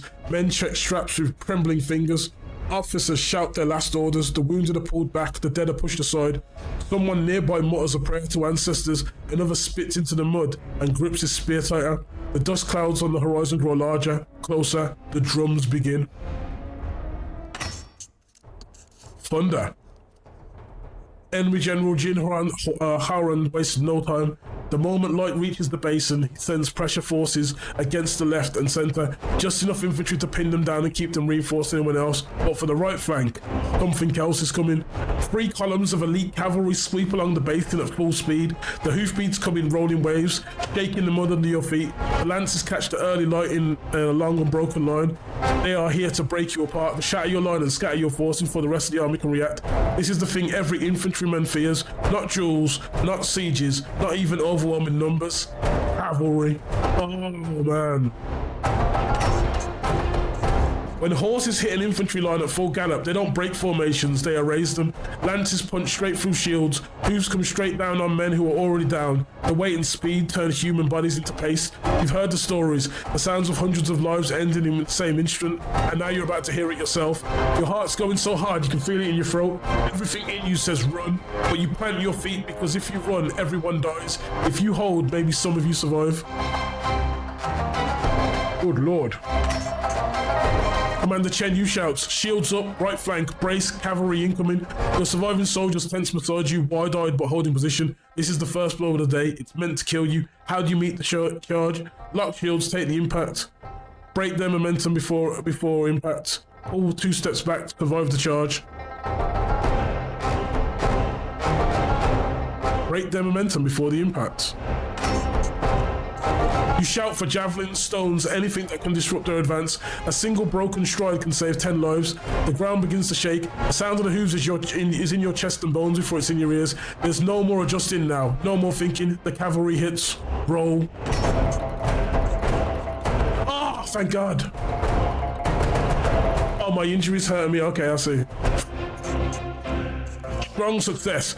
You meet the charge with clean timing. Your shield catches the horse's snout and it rears. Your men strike upward in unison, wounding the rider and taking him off the horse. Your line holds against cavalry. A few of your men look at each other like they can't believe what's just happened. The cavalry regroup. Still dangerous, but their first strike didn't do what it was supposed to. The cavalry do not retreat. They circle instead, reforming, testing, waiting for the infantry that will come in behind them. Your men gathering close to catch their breath. For a moment, no one's sure who's still standing. March House spits blood, wipes mud away. The shock of the charge fades. Your men reset their stances, shaking out their arms, stealing glances at the rider still circling on the line. The dust rises again past the cavalry's path. More shapes moving, more banners, more steel. Midday's not going to give you rest. Is anyone hurt? No. He spits up blood, but he's not wounded. Brilliant. Day 2, the grinder. The sun barely rises above the basin before the next wave strikes. The cavalry never left. They spent the morning circling, slashing at weak patches, trampling the wounded, forcing officers to redirect lines again and again. Every minute chips away at the right flank strength. Bodies lying scattered clusters across the mud. Dozens, hundreds. Further along the bend, 2 entire companies are overrun before they can reset their shields. A mounted hammer crashes into a 100-man formation and it breaks apart in seconds. The air fills with dust and screams. The sector holds but barely. Your men breathe in ragged bursts, armor dented, shield splintered. A few of the soldiers around you, the ones who survived the morning, keep glancing towards the horizon like they wait and see something they already know is coming. Then you hear it. New drums, a deeper rhythm. Infantry. Enemy General James Ryan has timed his assault perfectly. While the cavalry keeps your flank twisted and desperate, 5,000 infantry advance behind them. Shields locked, spears forward, banners rippling in the heat. 2 pressures at once, that's the point of it. 3,000-man Commander Zhaolin rides past at full speed, shouting orders to tighten the bend. He cuts down a rider on the move, but even he looks strained. Hold the line, close the gaps, bring the reserves forward. The enemy is pushing through. Brace! There, brace! The battlefield fractures, cavalry remnants slam into weakened pockets. Infantry crash forward in a wedge formation meant to split the flank completely. Your sector is hit by both. Ah, soldiers are seriously wounded. Severely injured soldiers at risk of death, some may never return to ranked. Okay. 1 gravely wounded. Okay. Hooves thunder past your left, slashing at exposed side. A wall of infantry slams into your front, spears jabbing over shattered shields. Every step you take costs more than the last one did. The right flank starts losing formation. The line bends, then buckles. The weight's too much. A cavalry rider breaks through the line ahead of you, cutting down 2 soldiers before spinning in the mud. And in that chaos, one of your own is struck. A blade, a shout, mud up in the air, you don't see it happen clean. When it clears, Chambo's on the ground, fighting to rise while the battle surges past. You You do not have time to reach him. Infantry pressing again. Cavalry wheel for another pass. Your commander's voice rings out, raw and desperate. Hold the right, hold it. The dead are piling faster than the living can step around them. Your breath burns, your arms shake, your formation narrows without you ordering it to. The sun is barely up. Oh God. Infantry crash into your front. Cavalry remnants cut across your side. Your formation strains under the weight of 2 enemy forces hitting at once. Your commander's voice cracks across the chaos. Hold the right, close the gaps, do not let them through. You must act before the line splits completely. Choose your response. Tighten the formation and brace against the infantry wedge. Wheel your group slightly to cut off the cavalry's flanking angles. Drive forward, you face and disrupt the infantry retreat. Open up the line. Beat them into the mud.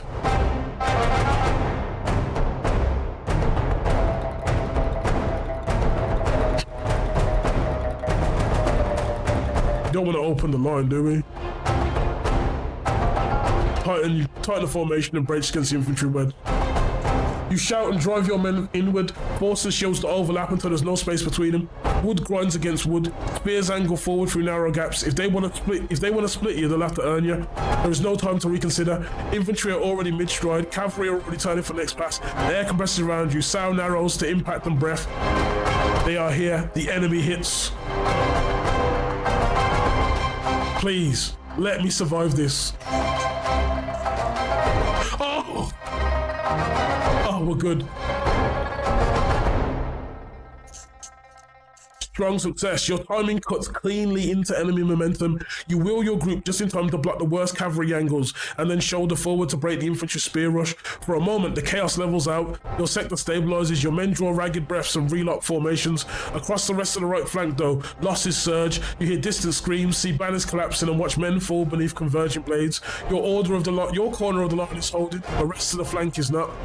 Come on, boys. The battle grinds on. Infantry continue pressing. Cavalry circle again, preparing a third sweep. The right flank is bleeding faster than officers can plug new holes. Horn sounds from the enemy side, deep rolling triumphant. New banners rise from across the basin. The enemy general is not finished. The sun begins its slow fall. The killing does not slow.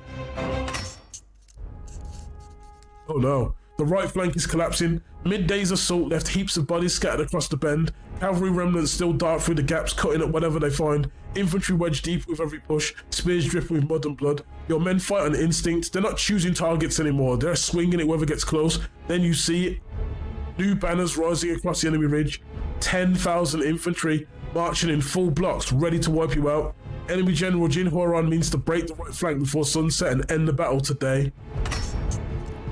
Formations around you sag under the sight. One group stumbles back without thinking. Another begins shouting for officers. The wounded sit down and stare, too drained to stand. If this wave hits alone, the flank dies. A horn sounds behind you, sharp and commanding. General Kai Feng arrives like a thunderclap. What, is the cavalry here? In theory. He charges down the ridge at the head of 4,000 or 5,000 reserves. The last strength of your army is left. His elite guard form a steel wedge around him, shields raised, the blades ready. Wherever his horse passes, exhausted soldiers straighten. Terror loosens its grip. The line pulls out again. He plunges straight into the collapsing section of the rank, cutting down 3 men with the first sweep of his blade. His elite slam into the enemy infantry behind him, stopping the wedge that was seconds from opening the line. The impossible happens. The right flank steadies. You can feel it happen. Men shout in relief. Your own unit adjusts formation without being told. Then the enemy reacts. A cluster of infantry surge at the general, desperate to cut him down. He wields his horse, parries one spear, slashes another attacker across the chest. A third blade gets through. It tears across his ribs. His armor splits. Blood down his flank. Uh-oh. A cry goes up from the soldiers near him. He does not fall. He drives his sword through the throat of the man who cut him. His elites close around him, shields up, pulling him deep into formation so he can keep fighting. Blood trails behind him in the mud. The men on the flank see him still up. Every soldier fights harder because he still lives. Oh, okay. But the surge of hope only lasts seconds because something else opens the battlefield. A figure walking through the bodies towards your sector, moving with terrible purpose. Styles 3,000 commander, Gao Feng. He cuts his way towards your sector, each step leaving another soldier broken in the mud. You didn't notice him at first. You're too busy fighting for breath, too busy holding out what little formation remains, but one of your men sees him. No! One dead. Okay. The size, the armor, the blade already dripping, he understands what he's looking at. Long Dong, he screams, your turn. He doesn't wait for your order for you to act. He's already moving. He lunges forward with a raw, terrified shout, trying to intercept the monster bearing down on you. Gao Feng barely slows. His blade moves once, too fast to see properly. Your man goes down in a single stroke. Then his eyes lock onto yours. Gao Feng slips over the body of your fallen soldier, mud splashing against his greaves. He raises his chin slightly, looking at you the way a man looks at a task he already knows he can finish. Behind him, cavalry wheel for another sweep. Infantry crash into battered lines. Your general bleeds somewhere behind a wall of shields. In the pocket of ground between you, nothing else is happening. Only him, only you. Your remaining soldiers are shouting your name. Can you hear what you can hear? They're shouting. You can't hear the words. The enemy commander lowers his blade. A challenge. You step forward. The duel begins. Oh, good lord. We're in trouble, aren't we? Well, Rip man. Sorry, nameless man. You'll be forever remembered as the first. The commander comes forward in a steady advance, his blade drifting in loose, confident arcs. He's measuring you, how you stand, whether you'll break through, he has to touch you. You tighten your grip on your weapon. Your boots sink into the wet earth as he closes the final steps. How do you meet his opening test? Read the opening, punish the pattern. See before he settles. Set your stance, take the first blow. Or read the opening and punish the pattern. You don't give ground this time. You watch for the shift you remember, the slight lean, the tell before the strike. If he repeats it, you'll be there first. The battlefield doesn't stop for you. Infantry still scream, cavalry still circle. Your general bleeds somewhere behind a wall of shields, but none of that matters here. He takes one step forward, then another. The space between you collapses. There is no retreat. No help is coming your way. Oh my god, no. Oh no. He moves faster than your eyes can follow. His blade smashes into your guard, ripping your stance apart. A shallow cut tears across your ribs, steps past you with contemptuous snarl. Pain explodes through your side. Oh, come on, bro. The commander shifts his weight, his stance drops lower, his blade tilts down and forward. He's done testing you. All that noise he growls, and you're just another pest to crush. Several enemy soldiers halt their fighting and watch. Your remaining men hold their breath. No one intervenes. This duel is now a spectacle, the kind that others remember. His boots carve deep trenches in the mud as he rushes forward, blades raised for Achilles' throat. How do you answer his charge? Adjust your read, find a new opening, stay grounded. You tighten your guard and absorb the uncertainty. What you knew is no longer enough, so you let the charge come and refuse to be moved by it. You need one clean instant, nothing more. He surges forward. The watching soldiers fall silent as if the entire flank is holding its breath. You feel the killing weight of his next swing before it lands. Come on, roll, don't scream. You screwed me every time I fought this guy. Oh no. Oh, this is bad, man. You intercept his blow, but the impact rattles every bone in your arm. You slip back 2 steps, barely keeping your footing. He follows immediately, cutting off space, forcing you to react instead of breathe. Gao Feng presses forward. The commander circles you with slower, heavier breaths. Blood drips from his arm in thick, dark lines. Your own muscles tremble with exhaustion. The battle around you has gone distant. The shout is muffled. You can hear your own heartbeat clearer than any of it. The sun's dropping. The mud at your feet has turned the colour of rust. Oh, man. There's nothing left in you but a refusal to fall. He raises his blade again, his voice is quiet. Fall, you don't. Your arms are shaking, your breath is scraping your throat, the mud pulls at your feet, he comes. How do you face the blow? Hold. You tighten your guard and stay where you are. Everything in you says move, you don't. You take the blow in your guard and pray it doesn't break you first. If he overcommits for even a heartbeat, you'll be there to answer for it. You don't know if that moment will come. The sun dips lower. For a fraction of a second, both arms slow. Everyone sees this. He steps in, you do not retreat. The final exchange begins. Come on.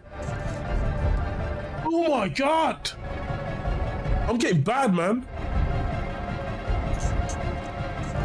You held for the counter, it never came. His blade catches you clear and tears into your ribs. Your breath leaves a wet gasp, mud rises towards your face. Your men scream your name, you can hear it getting further away. The commander drives his boot into your chest and pulls the blade free. The right flank collapses, your general's overwhelmed by fresh army troops, the forward falls. He was stronger than you, that's the whole of it. Your campaign ends on this field. The chronicle closes on your name for now, but the age of war continues and the other stories wait to be written. Thank you for playing this demo of the Warring State. Choose try again, return to the beginning and choose a different path.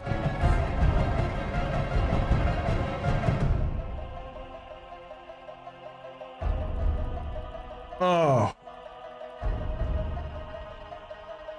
Died, man. Rip. We'll try again.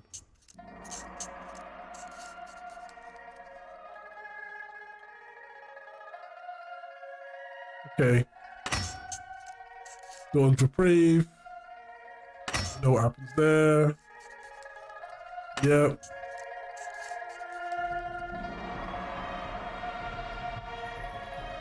Check it. It's fine, the job's because I'm already injured, so I'm already screwed. Carry on. Hopefully we got the cavalry rush.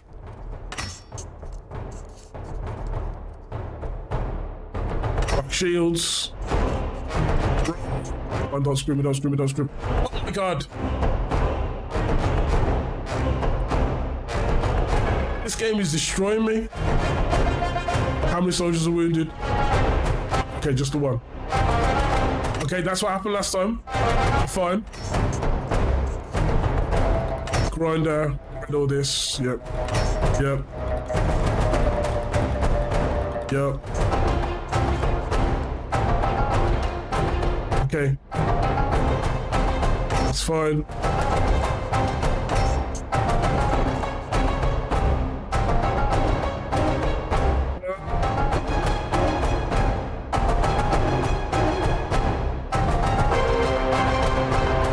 Open the line and bait them into the mud. Let's roll. Oh, wow.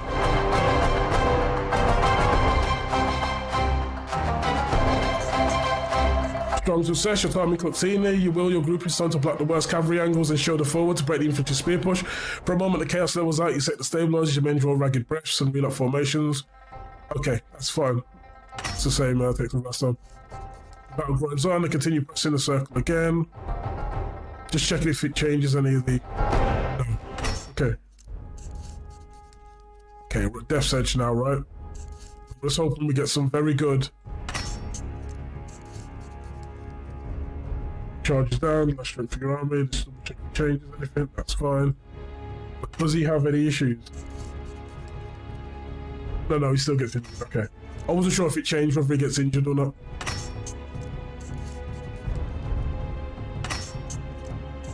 And he's killed one of my boys. Okay.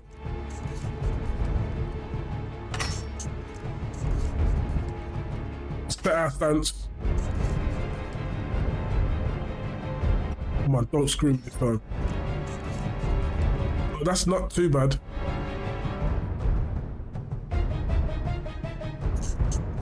Oh, I've gained momentum. You meet the first blow head on, sparks straight between blades, the force draws you back a step, but you recover quickly. His eyes narrow, you survived the opening test, but you've not yet won. Okay. The commander shifts his weight, his stance drops lower, his blade tilts forward. He's... Okay. This is the same as last time.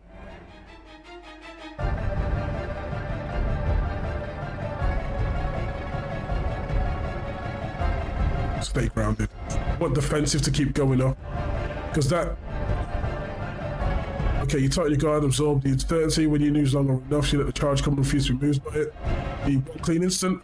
Okay, come on. Another high roll. Just another high roll.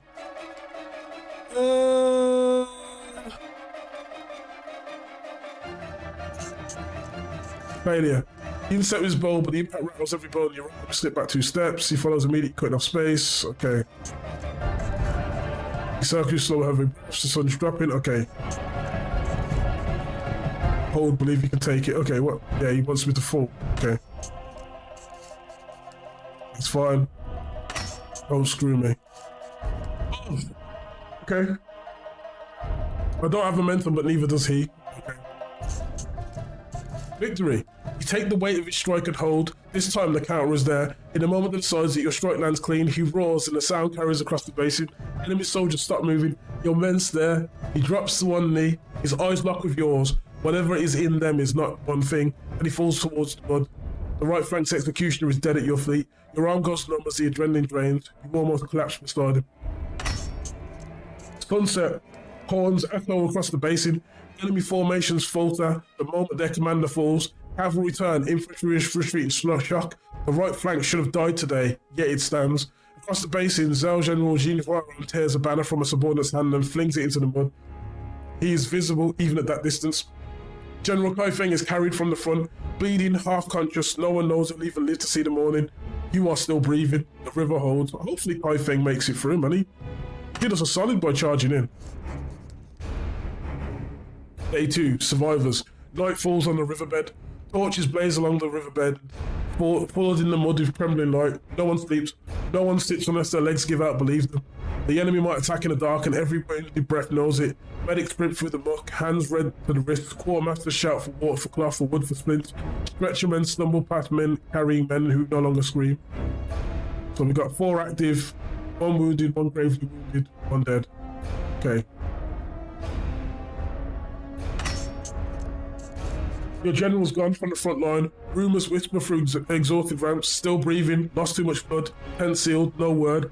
No one knows if you'll see morning. Your unit is no longer whole. And I'm in the same boat. Every report is carried to Daiming, the 5,000-man commander of the Central Force, is now commanding the entire riverfront. He works on attrition warfare. Okay. He stands with arms crossed, listening to casualty lists delivered under flickering torchlight. Flank 4 to 5,000 lost or wounded. Reserves nearly spent. Left and centre holding for now. Enemy movements unclear. He gives no speeches. He simply nods once. A man preparing to shoulder dawn itself. Mud shifts behind you. Ken Yu, commander of the battered right flank, approaches. His armour is dented, his ribs bound in tight wet cloth. Soot streaks his face. He walks like a man held together by will alone. He stops before you. I saw him fall, he says. He means the enemy's 3,000-man commander. Your efforts made a distance, made them hesitate, and that hesitation brought our general seconds he turned into survival. Oh, I saved him? Without saving him? Let's see what my stats are now. So, defense and discipline and formation. Oh, I mean, I guess that's good, right? His hand settles on your shoulder, firm, heavy. General Kai Feng saved the right flank, but you struck something they thought unbreakable. You hurt their spirit. Everyone on this front felt it. He winces as he breathes, then continues. When the general wakes, if he wakes, he'll hear your name. I'll see to it. He begins to turn away, then pauses, waiting. How do you respond? I'll fight till my last breath. What would you have me do tomorrow? You stay focused on the next fight. A thin smile crosses his face. A soldier who thinks ahead. Good. Be ready to move fast when the horns sound. The night stretches on. Your surviving men gather close to Darkfield Hostel. Across the river, enemy torches sway in long, jagged lines. Drums throb irregularly. War cries erupt without warning, stabbing the nerves of every soldier who is still conscious. Some men shout back in formation. If you're coming, come already. Others whisper in fear. Face us. So am I still hurt? Can I find out what my status is?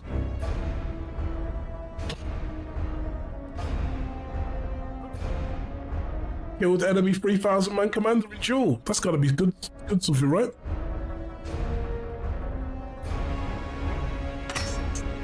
No attack follows.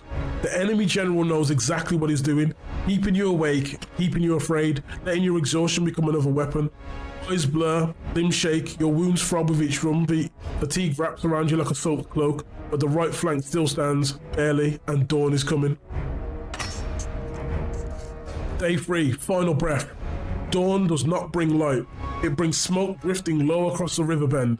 It brings the stench of blood turned sour in the cold. It brings the groans of the wounded who do not die quickly enough in the night. The remaining men rise slowly. Nothing in them resembles the recruits who marched here 3 days ago. Their eyes are hollow, movements instinctive, bodies held together by will more than strength. The right flank is nearly unrecognizable. What was once a line of 7,000 is now a ragged skeleton of survivors tightening straps with trembling hands. General Kai Feng does not emerge. Word spreads. He lives, but is too weak to command. He's being tended by medics in a tent far from the front. Command has shifted. The 5,000-man commander Chen Yu stands atop a mound of broken shields, surveying the battlefield as if daring it to collapse again.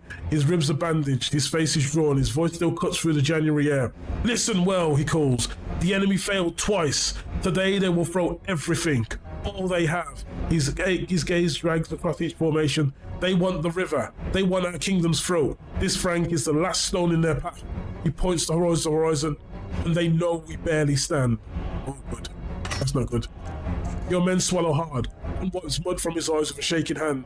Commander Chen Yu lifts his chin. But we are still here, and that's enough to make them bleed.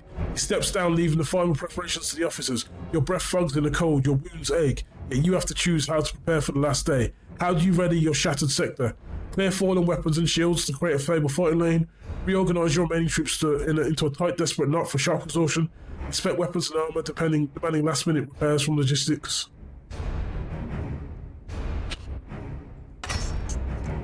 You drag aside splintered halves, broken blades, and bodies too torn to move. The ground becomes something your men can stand on without slipping. The last attempt at structure before the storm. It's done. Your hands stop moving. The work is finished. There's nothing left to adjust, nothing left to sharpen, nothing left to prepare. Around you, the right flank settles into a horrible silence. Men sit on broken ground. Some stare at the horizon. Others close their eyes and breathe slowly as if storing each breath for what comes next. An officer walks past, checking the line one final time. He pauses beside you, nods once and moves on without a word. Across the river, the enemy banners begin to shift. Oh no. Day 3, the blade falls. Unicorn has lost all patience. For 2 days you've bled him, stalled him, made him pay for every step with bodies he can't afford to lose. Another day of this will cost him the war, but today he commits everything. Every cavalry unit that can still ride, every infantry formation still holding cohesion, shock troops, reserve companies, veterans pulled from the flanks, banners tilting forwards across the entire line like a wall of iron collapsing towards you. Only his personal guard remains behind. A tight cluster of maybe 2,000 surrounding his commanding position. I really hope that 5,000 man commander comes and sweeps him from behind. That's it. That's all he's keeping back, because he knows your force is down to a few thousand, exhausted, wounded, running on nothing but spite and desperation. He sees the math. He's betting everything on it. This is the killing blow. Your men watch on the horizon as the horizon darken, shadows stretching, the sound of thousands of boots shaking the earth. It looks like the whole world is marching to erase you. One recruits, whispers, voice crackling, "Are we meant to die here?" Another barely inaudible. "I can't stop that, no one can." The fear spreads like frost across the line. No horns of salvation sound, no reinforcements crest the hills, just the grinding truth about what's about to hit you. Death is coming and it has a name. Their eyes turn to you, waiting for strength you're not sure you have. How do you steady them when the end feels certain? Look into me, we die only if we break, save me. Look at that wall, let it come, we'll make them pay for every step. Breathe, one more battle, one more hour, one more heartbeat together. This is me, if we die only if we break. There we go. You put a hand on each shoulder, grounding them. Breath steadies, fear becomes something they can hold. The enemy charge builds like a collapsing mountain, their boots drum in the earth, their banners snap, your men make brace for impact. Then suddenly, horns, enemy horns, the entire enemy midline halt. Officers look back in confusion. You follow their eyes and see banners rising behind them. 5,000 man commander Lu Sheng with the cavalry, right? Charging down the hill into the enemy's rear. If the enemy does not fall back immediately, their general dies. Off the top rope. Come on, Lu Sheng, you can do this. What's our stats looking like? Man, holding the line is hard, bro. At that moment, your own general emerges from his tent, barely standing, bloody, swaying but alive. His voice is a raw whisper that somehow cuts through the chaos. Pin them down. This is your order. If you buy the hammer seconds, the battle ends here. Your men look to you. How do you pin them down? Lock shields and grind forwards. Surge forward, lock them down. Rally the scattered, multiple threats. Lock shields and grind forward. Surge forward, lock them down. Yeah, lock shields and grind forward. You crash into their front and refuse to disengage. Shield edges bite, spears tangle. Every step forward costs blood, but they're trapped in the fight. You see it clearly now. If they turn, they live. If they stay, they die. So you give them no choice. You crash into them. Okay. Come on. We have to win this. Okay, this may help us. Success. Your line holds shakily, absorbing the shock of a mix of desperation and stubborn will. One soldier goes down screaming as the spear punches through his thigh. He will not fight again today. Is that one of... Oh, beans, sorry. Is that one of my guys? No. The sound hits before you see it. From beyond the enemy lines, banners explode into view. Fresh, unstained, moving with terrible certainty of troops who haven't spent 3 days bleeding. Commander Lu Sheng, 5,000 cavalry, moving at full speed with everything behind them. They hit without hesitation, and whoever is in the way becomes the road. Come on, get him. The enemy rear collapses. Soldiers who are pushing forward suddenly twist around, trying to face a threat they didn't see coming. Formations buckle, flanks carve inwards, and Lu Sheng doesn't stop, doesn't engage the main force, doesn't get dragged into the grinding meat of battle, cut straight through, a spear aimed at one target. Jin Huan's personal guard. Come on, go for it, get him! You don't see the moment it happens. You're too far. The chaos is too thick. Dust and bodies in the screaming mass of thousands of soldiers realizing the ground is shifting beneath them. But you see the result. Jin Huang's banner, towering proud, untouched for 3 days of hell, suddenly jerks, twists, falls. For one heartbeat, the battlefield freezes. Then a scream rises. Thousands, tens of thousands. The sound of an army realizing its head just got taken. The man who dragged them here, who promised them victory, who swore they'd crush this pathetic resistance, is dead. Jin Huang is dead, boys. Liu Sheng carved through the elite guards. Elite formations threw themselves forward in waves, trying to stop the cavalry before they reached the general. Shields raised, spears braced. The best soldiers he had left. It didn't matter. Liu Sheng went straight through them one at a time. The last distance was the hardest, but he got to the general and took his head. Retreat horns blow, but it's already too late. The enemy do not retreat, they break. Officers abandon formations. Soldiers throw down weapons and shields. The organized war machine becomes a stampede of bodies scrambling for any direction that isn't here. Men trampling each other, cavalry units scattering, entire companies dissolving into the landscape. Pai Feng lowers his sword. His hand is shaking from the weight of still being alive when it shouldn't be. Around you, your men stand frozen, too exhausted to cheer, too broken to process that they're not corpses yet. You live another day, you're not sure how. Your remaining soldiers drift towards you, battered, swaying, eyes glassy but alive. You reach out and steady them with your hands gripping shoulders, forearms, anything solid. For a moment, nothing in this world matters. What do? Rush to them breathless, make sure of them standing, move down the line, checking their bodies and gear, meet their eyes one by one before turning away.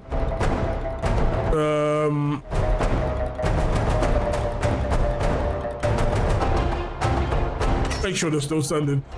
You grabbed the nearest shoulder. You held, all of you. Your voice cracked, half laugh, half disbelief. Your eyes move fast, checking faces. Anyone hurt?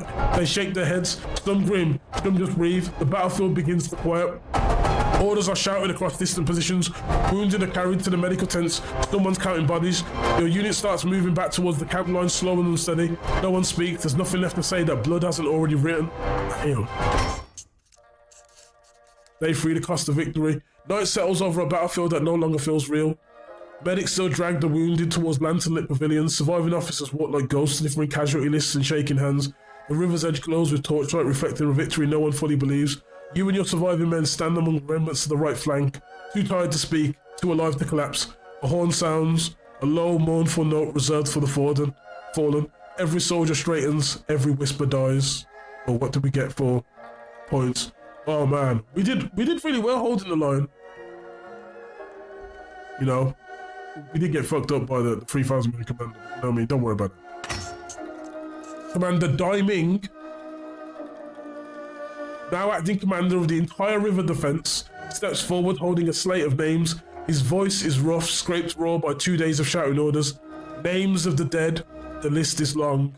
Long enough that soldiers look down rather than meet each other's eyes. Your own breath tightens as familiar names drift into silence. When the final name is spoken, Commander Dai Ming lifts another slate, a smaller one. Ooh. And now, promotions for service under impossible strain.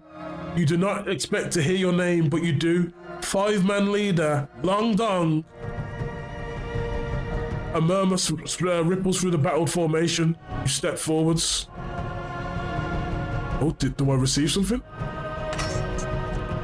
Commander Dai Ming studies you with the hard recognition of someone who has seen your actions written in blood, for holding the line, for striking down the enemy's 3,000-man commander, for keeping soldiers alive when collapse was near.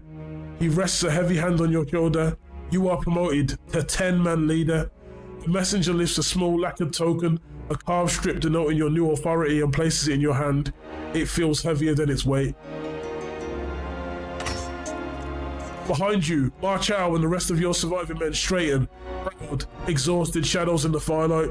Commander Dai Ming continues, you will not return to the recruitment camp. You and your unit are reassigned by direct battlefield recommendation. Another figure approaches. It's 5,000-man Commander Chen Yu, rib bandaged, armor dented. He looks you over, slow and deliberate. You're coming with me, he says. There's a place for you under my banner. You'll rebuild your 10-man from survivors and newcomers at my camp. A rare thing happens. He nods once, not to acknowledge your promotion, but to acknowledge you. You earned this with blood and he knows it. Yeah. The ceremony ends not with fanfare, but with exhaustion. 5,000-man Commander Chen Yu waits at the edge of the firelight, patient as stone, ready to take you into your new command. The Chronicle has written your name in fresh ink, but the ink is still wet, and war is far from finished with you. Get some sleep, Chen Yu says. We march in 2 days. You don't sleep. Every time you close your eyes, you see his blade coming down, feel the mud grabbing your boots, smell the copper thick air. Day 1, your hands wouldn't stop shaking. Day 2, they stopped. Day 3, they moved before you thought to move them. You turn your hands over in the darkness, same hands, but something in you has shifted. The realization sinks in and doesn't let go. Fortress mind, a truth you had no choice but to learn when the world tried to erase you. Your formations didn't bend, every angle calculated, every pressure point reinforced, structure when others devolved into chaos. 3 days of war, this is what they left you with. A scar that can't be seen, that you carry with you for the rest of your life. Okay. Record the deeds and appointments. Year 1, promote to 5-man leader. Earn trait, Stone Order, Year 1. Killed enemy 3,000-man commander in the duel. Promoted to 10-man leader. Veteran of the Riverfront battle, trait Fortress Mind. Maintain structural integrity in formation under sustained pressure. Nice. 2 days later, march to camp. The riverfront disappears behind you in a haze of smoke and a stench of unburied dead. What was once a thrown-together force of border troops and half-trained recruits is now a column of veterans, wounded, limping, hollow-eyed veterans, marched under a banner of 5,000-man Commander Chen Yu. 2,000 walk, another 2,000 wounded ride in the carts. No one speaks loudly. Every step is the echo of men who expected to die yesterday. Yeah, we got 2 gravely wounded guys, man. They might never return. But we only lost 1 man. I don't even know what his name was. Rumours drift through the column like thin smoke. General Kai Feng is alive, breathing again. They say he woke long enough to ask for casualty reports. He's recovering. Each whisper softens something in the faces around you. A living general means the world has not ended. True. The march lasts several days. Wounded ride in wagons. Others lean on spears or lean on each other. Your few surviving men move close, quieter than you remember them ever being. On the 4th evening, the horizon breaks open. The camp. Commander Chen Yu's headquarters spread across a terrace hillside built for efficiency. Watchtowers, training yards beaten flat by years of drills. Rows of tents and timber longhouses arranged with a veteran's precision. As the column enters through the northern gate, workers, smiths, scribes and junior officers pause to watch the quiet respect reserved for those who survived the thing others can't imagine. An adjutant steps forward, saluting the commander. Survivor lodgings prepared, Commander. Commander Chen Yu gives a single nod. The adjutant turns sharply and raises his voice. All new attachments to Commander Chen Yu, formed by squads, follow for lodging assignment. Orders ripple through the survivors. You and your remaining men fall into formation, following the line of adjutants up the terraces. Your lodging is a simple timber log house, spare, dry, and stable, a luxury compared to 3 nights in blood-soaked mud. Your men collapse onto bedrolls without ceremony.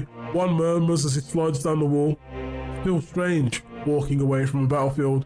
For the first time in days, night passes without steel or screams. A week later, the camp wakes to the sound of arriving boots. Fresh recruits, replacements, transfers from inland garrisons. Dozens climb the terraces carrying assignment scrolls and the uncertain posture of soldiers about to be thrown into someone else's war. A runner appears at your doorway. 10-man leader Long Dong, report to Southern Yard. Your newcomers have arrived from the recruitment barracks. You step outside. Your men rise with you, tired, scarred, but still standing. It's time to rebuild your unit. You're 10. The Southern Yard fills with the sound of boots and shouted orders. Rows of fresh recruits and transfers stand with assignment scrolls clutched across their chests. Some look proud, some look terrified, some just try to look like they belong. A scribe approaches you with a lacquered tablet. 10-man leader Long Dong, by record of the river engagement, these soldiers are now attached to your file. He unfurls the scroll. Casualties in your file, 1 recorded. He taps 3 names lightly with the end of his brush. These 3 carry notable instructive remarks for the training barracks and border drills. Their records stand out. He steps aside as the assigned soldiers line up before you. Ding Hao. Dinghouse quiet to the point that some forget he's present, but does not volunteer opinions, does not seek attention, and executes orders without complaint. During training exercises, instructors notice that formations he joined somehow held longer than chaos seemed to eddy around him without pulling him in. He has not anchored a real defensive position yet, but there is something in his stillness that suggests he will not move when it matters, and others will steady themselves by example without understanding why. Secures critical ground for shifting position. You protect without demanding recognition. Your defense works even when no one notices, and unyielding. Okay? Welcoming. We've got Zhu Liang. Zhu Liang grew up on a horse ranch that supplied... Oh, is he cavalry? Or is he? Defender. Okay. Cavalry. Zhu Liang grew up on a horse ranch that supplied mounts to reach the arsenal until bandits burned it and butchered every horse they couldn't steal. Zhu Liang speaks more to horses than people now, communicating through touch and breath in ways that unsettle other riders who rely on reins and commands. He enlists because horses still need him, but men make him tired. During training, instructors noticed he could calm panicked mounts after mock charges when others couldn't get near them, and soldiers wonder if he understands animals better than the others ever understand people. Stubborn resolve, maintains operational effectiveness under extreme change, unyielding. Spear tip leads from the front, driving formation-based advances through belief and momentum. Oh, okay, sounds pretty cool. And Zhou Tian, who is logistics. Zhou Tian's the son of a blacksmith who watched his father's forge collapse during a siege when supply chains broke and iron stopped arriving. His father starved preparing weapons for soldiers who had food, while smiths had none. Now Zhou Tian obsesses over logistics with grim intensity, checking inventories compulsive, hoarding rations when supplies stable, and flying into cold rage when anyone wastes resources. He sees every campaign through the lens of what breaks first, not who fights better, and his paranoia about supply failure makes it impossible to reassure about but invariable when the logistics actually matter. Other officers find him exhausting, but they eat when others starve. Prioritize his rations. Supply expert. Track resources and waste. It's fine. Pragmatism, which is great. 3 additional rank and file recruits stand behind them. Their true strength will reveal themselves in drills and battle. Your surviving men shift behind you, studying the newcomers with quiet intensity of soldiers who know exactly what kind of hell awaits them. One of your veterans murmurs under his breath. Look at them, just like we were. Another answers, voice low, not for long. The scribe salutes. 10-man leader, they're yours. You lead them up towards your lodging on the second terrace. They follow in a loose, unsure line, trying to match the steps of veterans who already carry the river in their eyes. At the doorway of your longhouse, all eyes turn to you. They wait for your welcome. How do you welcome your new unit? Can I move these guys around now?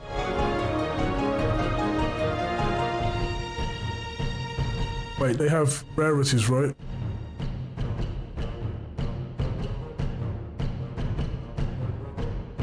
Can I move these people?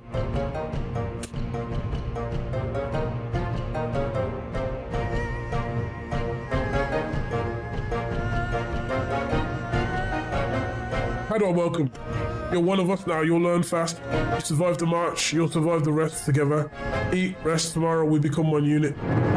Yeah, that's the best way. Relief flickers across several faces. Gratitude mixes with uncertainty as they file inside. A day passes in the rhythm of soldiers learning to breathe as one. Around the fire, your veterans tell the story of the riverfront. The mud, the screaming, the moment the Frank nearly broke. The newcomers listen with wide eyes, some leaning forwards, some gripping their knees. Mark Howe describes the duel you fought, voice low and steady, how the enemy commander fell. The newcomers glance at you differently after that. They're like, he's the man.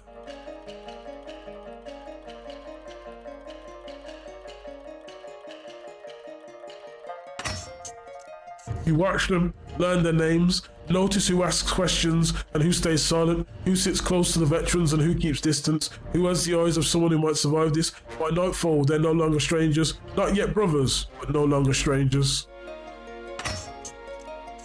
Choosing leaders. At dawn, a runner appears at your door. 10-man leader Long Dong report to the 100-man captain's pavilion. Your men go quiet. You straighten your cloak and follow the runner up the terrace steps. The pavilion is a broad frame of oak beams and red cloth, open on one side to the training yards. Inside, a single man sits beside a low table. Sauron High, 100-man captain. The Iron War Northern Campaign. Sauron High has survived 23 battles, each one leaving scars that tell stories most men don't live to remember. He doesn't speak about glory, he speaks about keeping soldiers alive long enough to see their next mistake. Okay, we see fortification expert, think, an adaptive survivor. Okay, he seems like someone I can vibe with, and he's infantry. Okay, his hair is threaded with grey, a thick scar cuts from jaw to ear. He does not stand when you enter. 10-man leader Long Dong, his finger taps the scroll. Sit down, you kneel across from him. An adjutant passes him a scroll. Star Ren High reads it without saying anything for a while. River engagement, flank, 3 days. Held the bend under cavalry and infantry. He looks up briefly, then back at the crow. Kept cohesion when it shouldn't have broken. Duel with the enemy's 3,000 commander. Officer killed. He sets the scroll down and looks at you properly now. I'm trying to decide, he says, whether that was the kind of thing a soldier does because they're good or because they were lucky. If you had died in that duel, what would have happened to that flank? How do you answer? Someone else would have stepped up. The flank would have broken. I held a piece of it together. It doesn't matter what I think. The flank held. That's the only line that counts.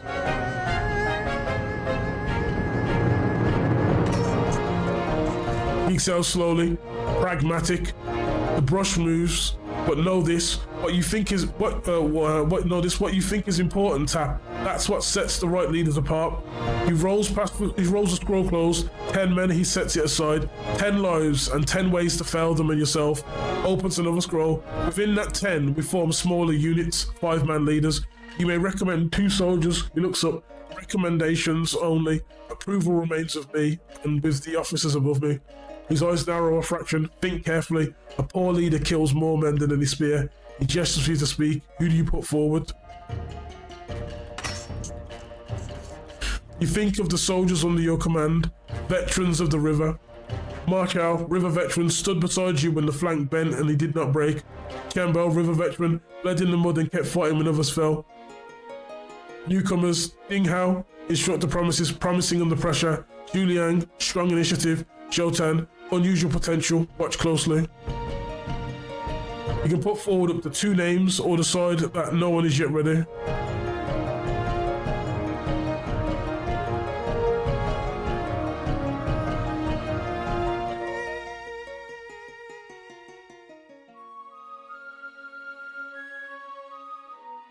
Marchow and Ding Hao.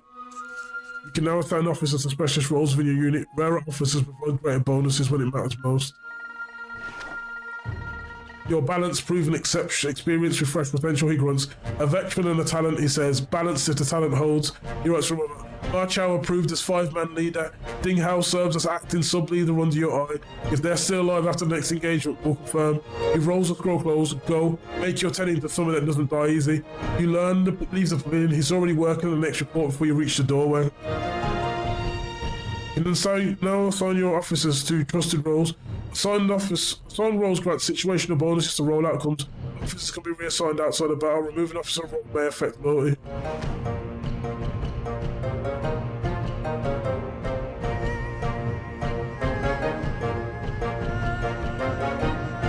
Oh, okay.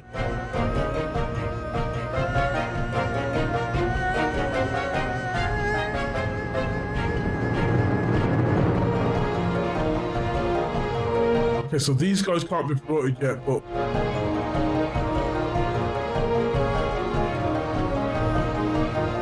So we've got one guy that's just a survivor more than anything else. What is it?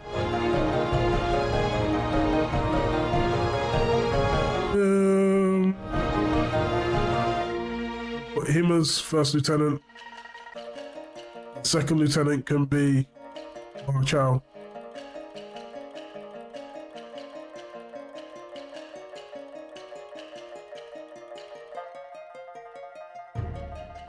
Oh, he can be the cavalry leader. We don't really have cavalry yet, though, do we?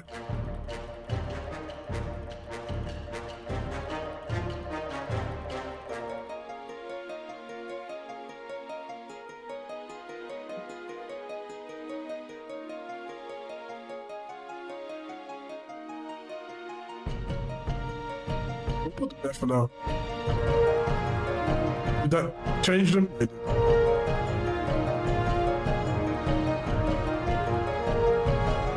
Good lord, we're getting stronger, guys.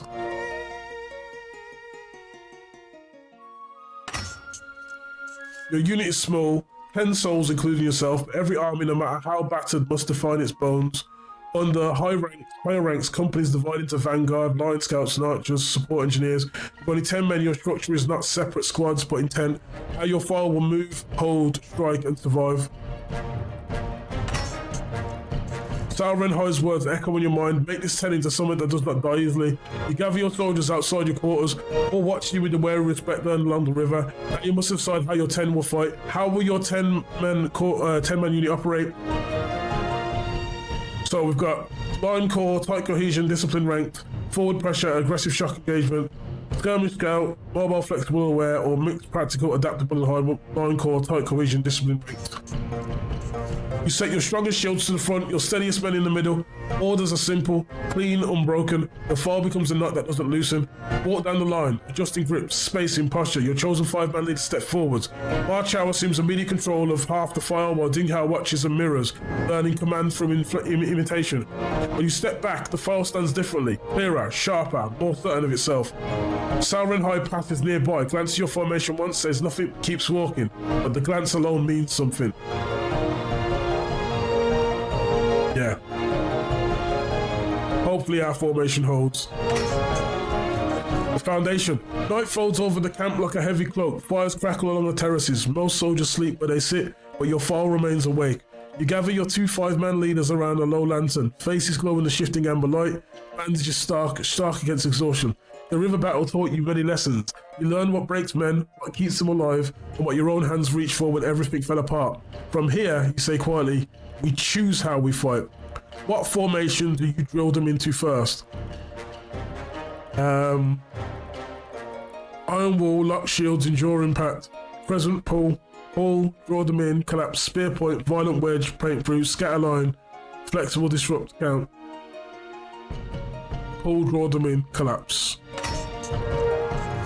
Your leaders exchange glances. Subtle, dangerous, clever. A formation meant to think as it fights. Your file takes in the concept, weighing it. No one moves, no one speaks. They all understand what choice means. A formation is not apparent, it's a promise or a future. Crescent Moon becomes a seed of something far larger than tonight. Or does it? Need to? No, I've already changed it. Okay. Fine. We'll do it. For the coming weeks and the months beyond, your 10-man unit will hammer this idea into them. Morning after morning, you'll drag them onto the training terraces. Evening after evening, you'll correct spacing, grips, footwork, angles of advance and retreat. Your file will rise between dawn, collapse after dusk, and sleep with formation still echoing in their muscles. By the time the next battle horns call the army to march, your men will not merely know this formation, they'll become it. Tonight, though, it is only the first spark. The grind. Weeks pass. Dawn after dawn, your voice echoes across the terraces. Your men rise with stiff backs and aching legs, but they rise all the same. The formation you chose, Crescent Pool, begins as a rough idea, a sketch in mud, a pattern they stumble through. Repetition forges men. Shields lift with cleaner timing. Footwork sharpens, spacing tightens or loosens as required. Breath falls into unified cadence. Your 2 5-man leaders grow into their roles as well. Marchow drills the newcomers with quiet steadiness while your second leader pushes the slower ones with sharp commands. Some nights you correct stances until torchlight dies. Some mornings you drill until the sun burns away in the mist. The terrace becomes your anvil, your men become the steel. Morale changes too. Not cheerful, never that, but settled, committed. A quiet understanding that this 10-man unit is no longer a handful of survivors, but a formation with purpose.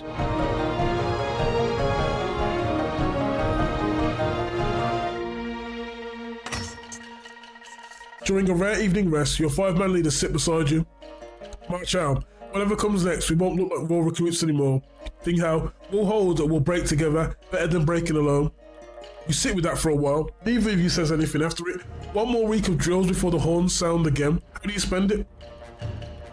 Sharp and discipline and timing, emphasize unified breathing, command, response, and formation tightness. Strength from round camaraderie, spent time speaking with them one by one, reinforcing purpose and unity. Refined terrain, sense, and adaptability, run drills across slopes, brush, uneven stone and river channels. Hardened aggression and striking power. Push them through full force charge and counter charge exercises. Sharp and discipline and timing. Your men drill until every moment becomes instinct. By the end of the 3rd month, your men stand straighter, move cleaner, react faster. Their eyes no longer wander, they're the look of soldiers who have been forged, not merely trained. A formation has taken form, a file has become a unit. Soon battle horns will call again.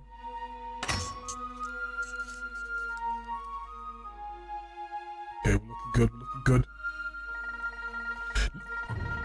No army survives a battle without gathering ghosts. After weeks of drills, the camp settles into a rhythm, but beneath the surface, fault lines show. A messenger from the headquarters passes by with scrolls. Officers whisper outside pavilions. Veterans trade glances that say more than words. Tonight, a disturbance reaches your unit. Two soldiers stand apart from the fire pit. Voices low but sharp enough to cut the quiet. Chambo, a river veteran whose blade shook through that first battle, and Juliang, a newcomer with a promising record but an ego still too brittle. Your 5-man leaders notice the tension before you do. Watch out, murmurs.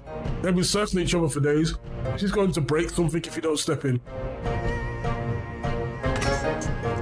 You approach just as their argument cracks open. Chambo, you talk like you've seen war, but you weren't there when the river boiled with bodies. Juliang, I don't need your memories. I followed the formation better than you ever did.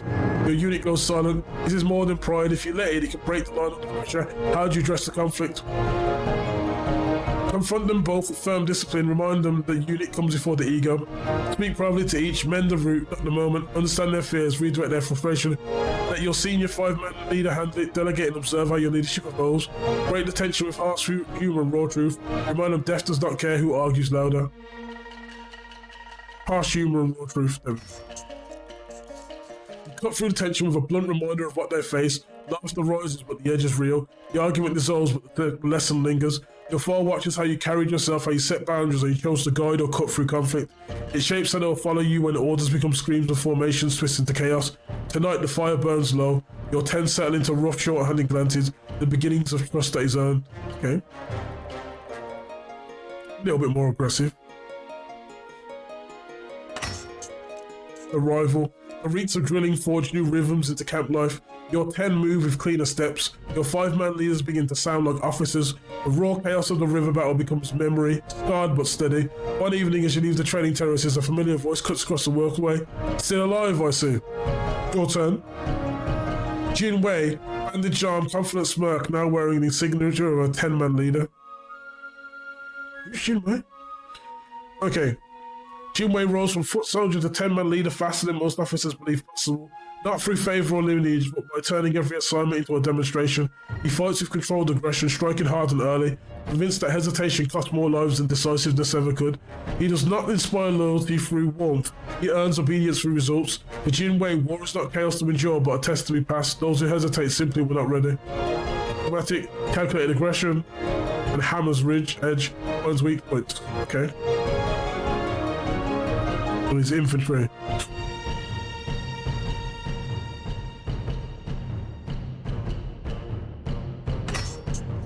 He steps closer, boots scraping lightly on packed earth. I watched you fight that commander, he says. You made a mess of it, but you won. A sharp grin. Guess we're climbing the same ladder now. He tilts his head, studying you. So tell me, you think you're ahead of me, or did you just get lucky at the river? How do you answer him? Luck had nothing to do with it. We both stood our ground, that's what matters. If I'm ahead, catch up. If you're ahead, I'll catch you. The battlefield decides again, we'll see. If I'm ahead, catch up. If you're ahead, I'll catch you. Respectful rivalry. His eyes light with real respect. Good answer. Don't slow down. He gives one final nod. Competitive, respectful, hungry for more future arcs. Next time we march, he says. Try not to die before I beat you to promotion. He turns and walks off into the torchlight. Mentor. A week later, drills continue. Your formation charge sharpens. Your 10 begins to look like a true unit. One morning, as fog clings to terraces, a runner stops before you. 10-man leader Long Don, Captain Sarin High requests your presence. Your 4 watches you leave, quietly, respectfully. Sarin High waits on the ridge overlooking the drill fields. His cloak moves in the wind. He doesn't turn when he hails you. Your unit changed. He watches the drill fields below. Fewer flinches, cleaner movement. Pause. Less noise in their feet. Then he looks at you. You killed a commander at the river. That is noted. His eyes hold yours with the cold assessment of a man who's watched 1,000 promising officers die screaming in the mud. Do you know what that means? Killing an officer? Beat pauses. First real engagement. He doesn't wait for an answer. Talent for violence. It's useful but dangerous.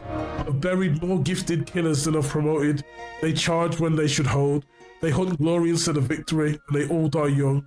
He waits to see if you'll say anything. You don't. He seems to approve of that. Then quieter. But what matters more is this. Your 10 follow you with a trust that cannot be ordered. You walk a few steps forward, watching other units train. I have seen officers rise fast and burn out faster. I do not want that for you. He turns fully now. Tell me, what makes a leader last? How do you answer them? keeping men alive, giving clear order when the world collapses, knowing when to hold and strike back, understanding people as much as formations. Yeah. You speak with thoughtful consideration, then you won't rise alone, he says. That's something. He looks at you a while longer, then at the drill yard again. Keep working your 10. We'll see what you're made of when the horns sound. He walks back down the ridge. The limp is still there, a little worse than the cold. Okay, picking up. The march. Months pass. Seasons shift across the territories. Your 10 drill until their muscles burn, until your chosen formation lives inside their bones. Star and High watches from a distance. Rival officers sharpen their own foes. Rumours of new fronts move through the camp like restless wind. And one cold morning, you hear the horns again. This time it's the war horns. The long steady call that means the army's moving out. Your men gather outside your quarters, packs ready, armor strapped, faces hardened by months of discipline and memory. Some were river survivors, some were raw newcomers that you hammered into soldiers. Now they stand as one file, your file. Before you lead them into the mustering yard, they wait for your words. How do you address them on the morning the army marches again? Okay.